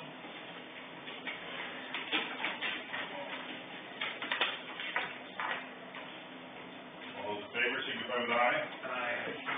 All those opposed, same sign. I will abstain because it's 7:42. Revenue project.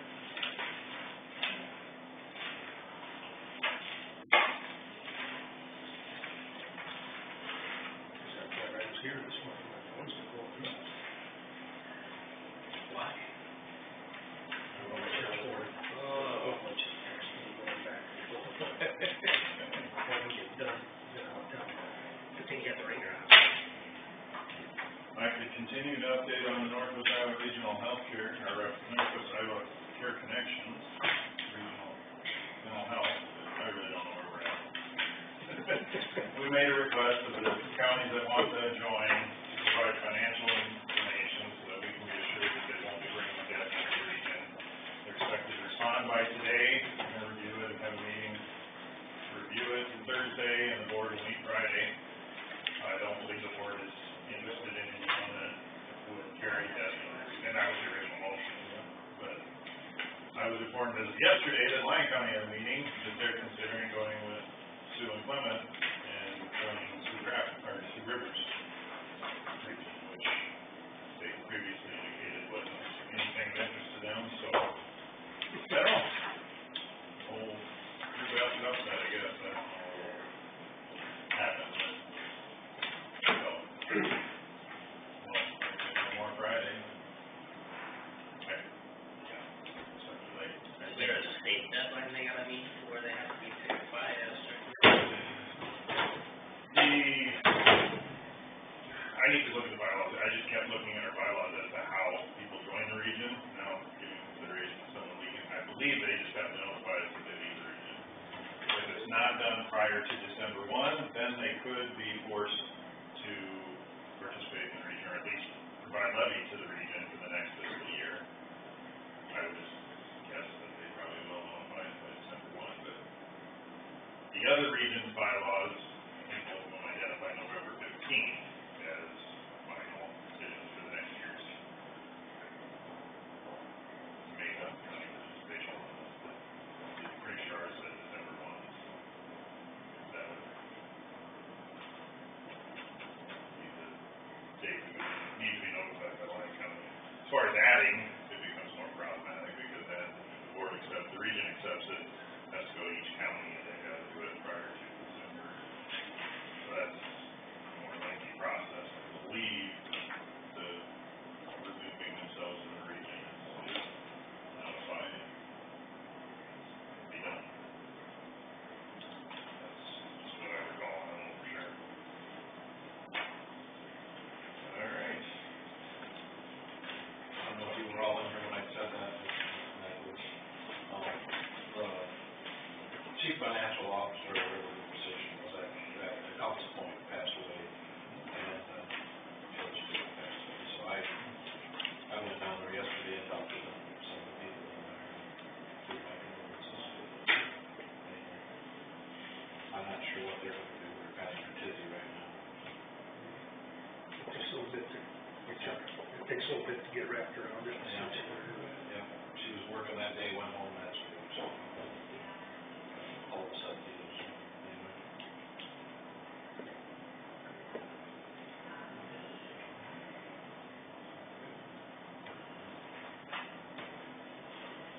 Okay, anything else? Move on to adjourn. Before we adjourn, so apologize to everybody for dropping the ball on that contract thing. I had it with me, I totally intended to get it done. Because with all the flooding stuff we had going on with Hartley and the rain with farming and whatnot, Aaron even called me on Friday. Said, hey, Bart, said I was supposed to call and talk to you about it. I'm like, I have no idea what he was talking about until this morning, so.